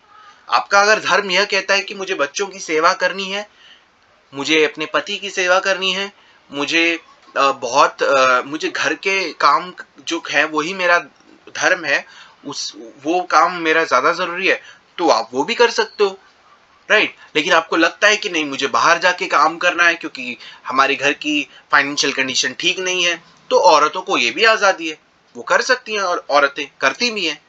तो इसमें तो कुछ नहीं है कि ऐसा नहीं है कि सनातन धर्म में अलाउड नहीं किया गया, ऐसा कुछ नहीं है। अनलाइक द अब्राहमिक रिलीजन, लेकिन अब्राहमिक रिलीजन्स में क्या है, in which it has only been in the 20th century that women have been allowed to serve in the clergy orders of some Abrahamic denominations. लेकिन Abrahamic religion में अभी 20वीं सदी में कुछ वुमेन को अलाउ किया गया होगा कि वो अपने केवल और केवल अब्राहमिक डिनोमिनेशन में सेवा करें, राइट। उनको बाहर जाने की भी इजाजत नहीं होती है, ऐसा भी है। केवल अपने मजहब के भीतर जो लिखा है, मतलब मजहब के भीतर अगर ये लिखा है कि आप बाहर नहीं जाना है तो नहीं जाना है। लेकिन आजकल तो ज्यादा कोई इतना फॉलो नहीं करता है, कोई भी नहीं कर रहा है, तो बहुत सारे लोग नहीं करते हैं। लेकिन बात की जाए अब्राहमिक रिलीजन को छोड़ दीजिए, क्योंकि उसका हमें ज्यादा नॉलेज नहीं है। यहाँ पे आचार्य जी ने जो थोड़ा बहुत लिखा है मेरे को वो भी ठीक से समझ नहीं आया। लेकिन सनातन धर्म की बात की जाए तो यहाँ पे आजादी है। यहाँ पे आप 10 नियम है धर्म के पालन करिए, आध्यात्मिक रूप से उन्नति रहिए, और आप बाहर जॉब भी कर सकते हैं, सब कुछ कर सकते हैं। There have been many women priest, बहुत सारे ऐसे जो औरतें हैं वो प्रीस्ट भी रही हैं, योगीज भी रही है, योगिनी भी रही है, ऋषिज भी रहे हैं। सनातन धर्म के इतिहास में ऐसे बहुत सारे आप देख सकते हो। Both women as an entire gender as well as the metaphysical principle of feminine शक्ति so are fully मतलब एक वुमेन जो है वो एंटायर जेंडर में भी उसको रेस्पेक्ट है, और शक्ति के रूप में भी उसको रेस्पेक्ट है, are fully respect, honoured and liberated in the Vedic tradition. Honour, उनको सम्मान भी दिया जाता है, और लिबरेटेड यानी कि वो फ्री है, आजाद है किसी भी मतलब ट्रेडिशनल आइडियाज से, ठीक है, या कुछ ऐसा कि सिर्फ सेक्सुअल रोल्स करना है, या ऐसा कुछ नहीं है। सनातन धर्म में सबको, सभी माताओं को सम्मान है, बहनों को सम्मान है, और उनको वो अपने धर्म के 10 नियमों को पालन करके उनको खुली आज़ादी है कि वो अपनी उनको जो भी उनको लगे कि उनको धर्म में उनको जॉब करनी है, उनको लग रहा है कि उनका धर्म है जॉब करना, क्योंकि उनको अपने फैमिली को सपोर्ट करना है या खुद को सपोर्ट करना है, तो वो कर सकती हैं, कोई दिक्कत नहीं है, ठीक है। चैप्टर 8 है वैदिक कंट्रीब्यूशन टू द वर्ल्ड, ये चैप्टर 8 है, ये हम कल पढ़ेंगे। तो आज का चैप्टर काफी इंटरेस्टिंग था, क्योंकि आज हमने जो है करीब I think 8 not 8 I mean 7 7 हमने आज ऐसे मिसकंसेप्शंस पढ़े जो कि दुनिया भर में फैल रहे हैं, सॉरी, ऐसे 7 मिसकंसेप्शंस, ऐसी 7 झूठी बातें, ऐसी 7 भ्रामक बातें, ऐसी 7 नकली बातें, ऐसी 7 गलत फहमियां जो आजकल दुनिया भर में फैल रही हैं सनातन धर्म के बारे में, जो कि उम्मीद है हम लोगों ने हर एक भ्रामक बातों को, हर एक गलतफहमी को दूर किया होगा और हर एक गलतफहमी के ऊपर हमने सच्चाई को भी अभी आपके सामने पढ़कर जाना है। तो चैप्टर 7 आज कंप्लीट हुआ और कल हम पढ़ेंगे चैप्टर 8। तो आज के लिए बस इतना ही था। So thank you very much. और अगर आपको और भी पुराने चैप्टर्स अगर आपने नहीं पढ़े हैं तो आप पढ़ सकते हैं, चैनल पे वीडियोस अवेलेबल हैं, you can listen, you can watch it. So thank you very much. Thank you. धन्यवाद।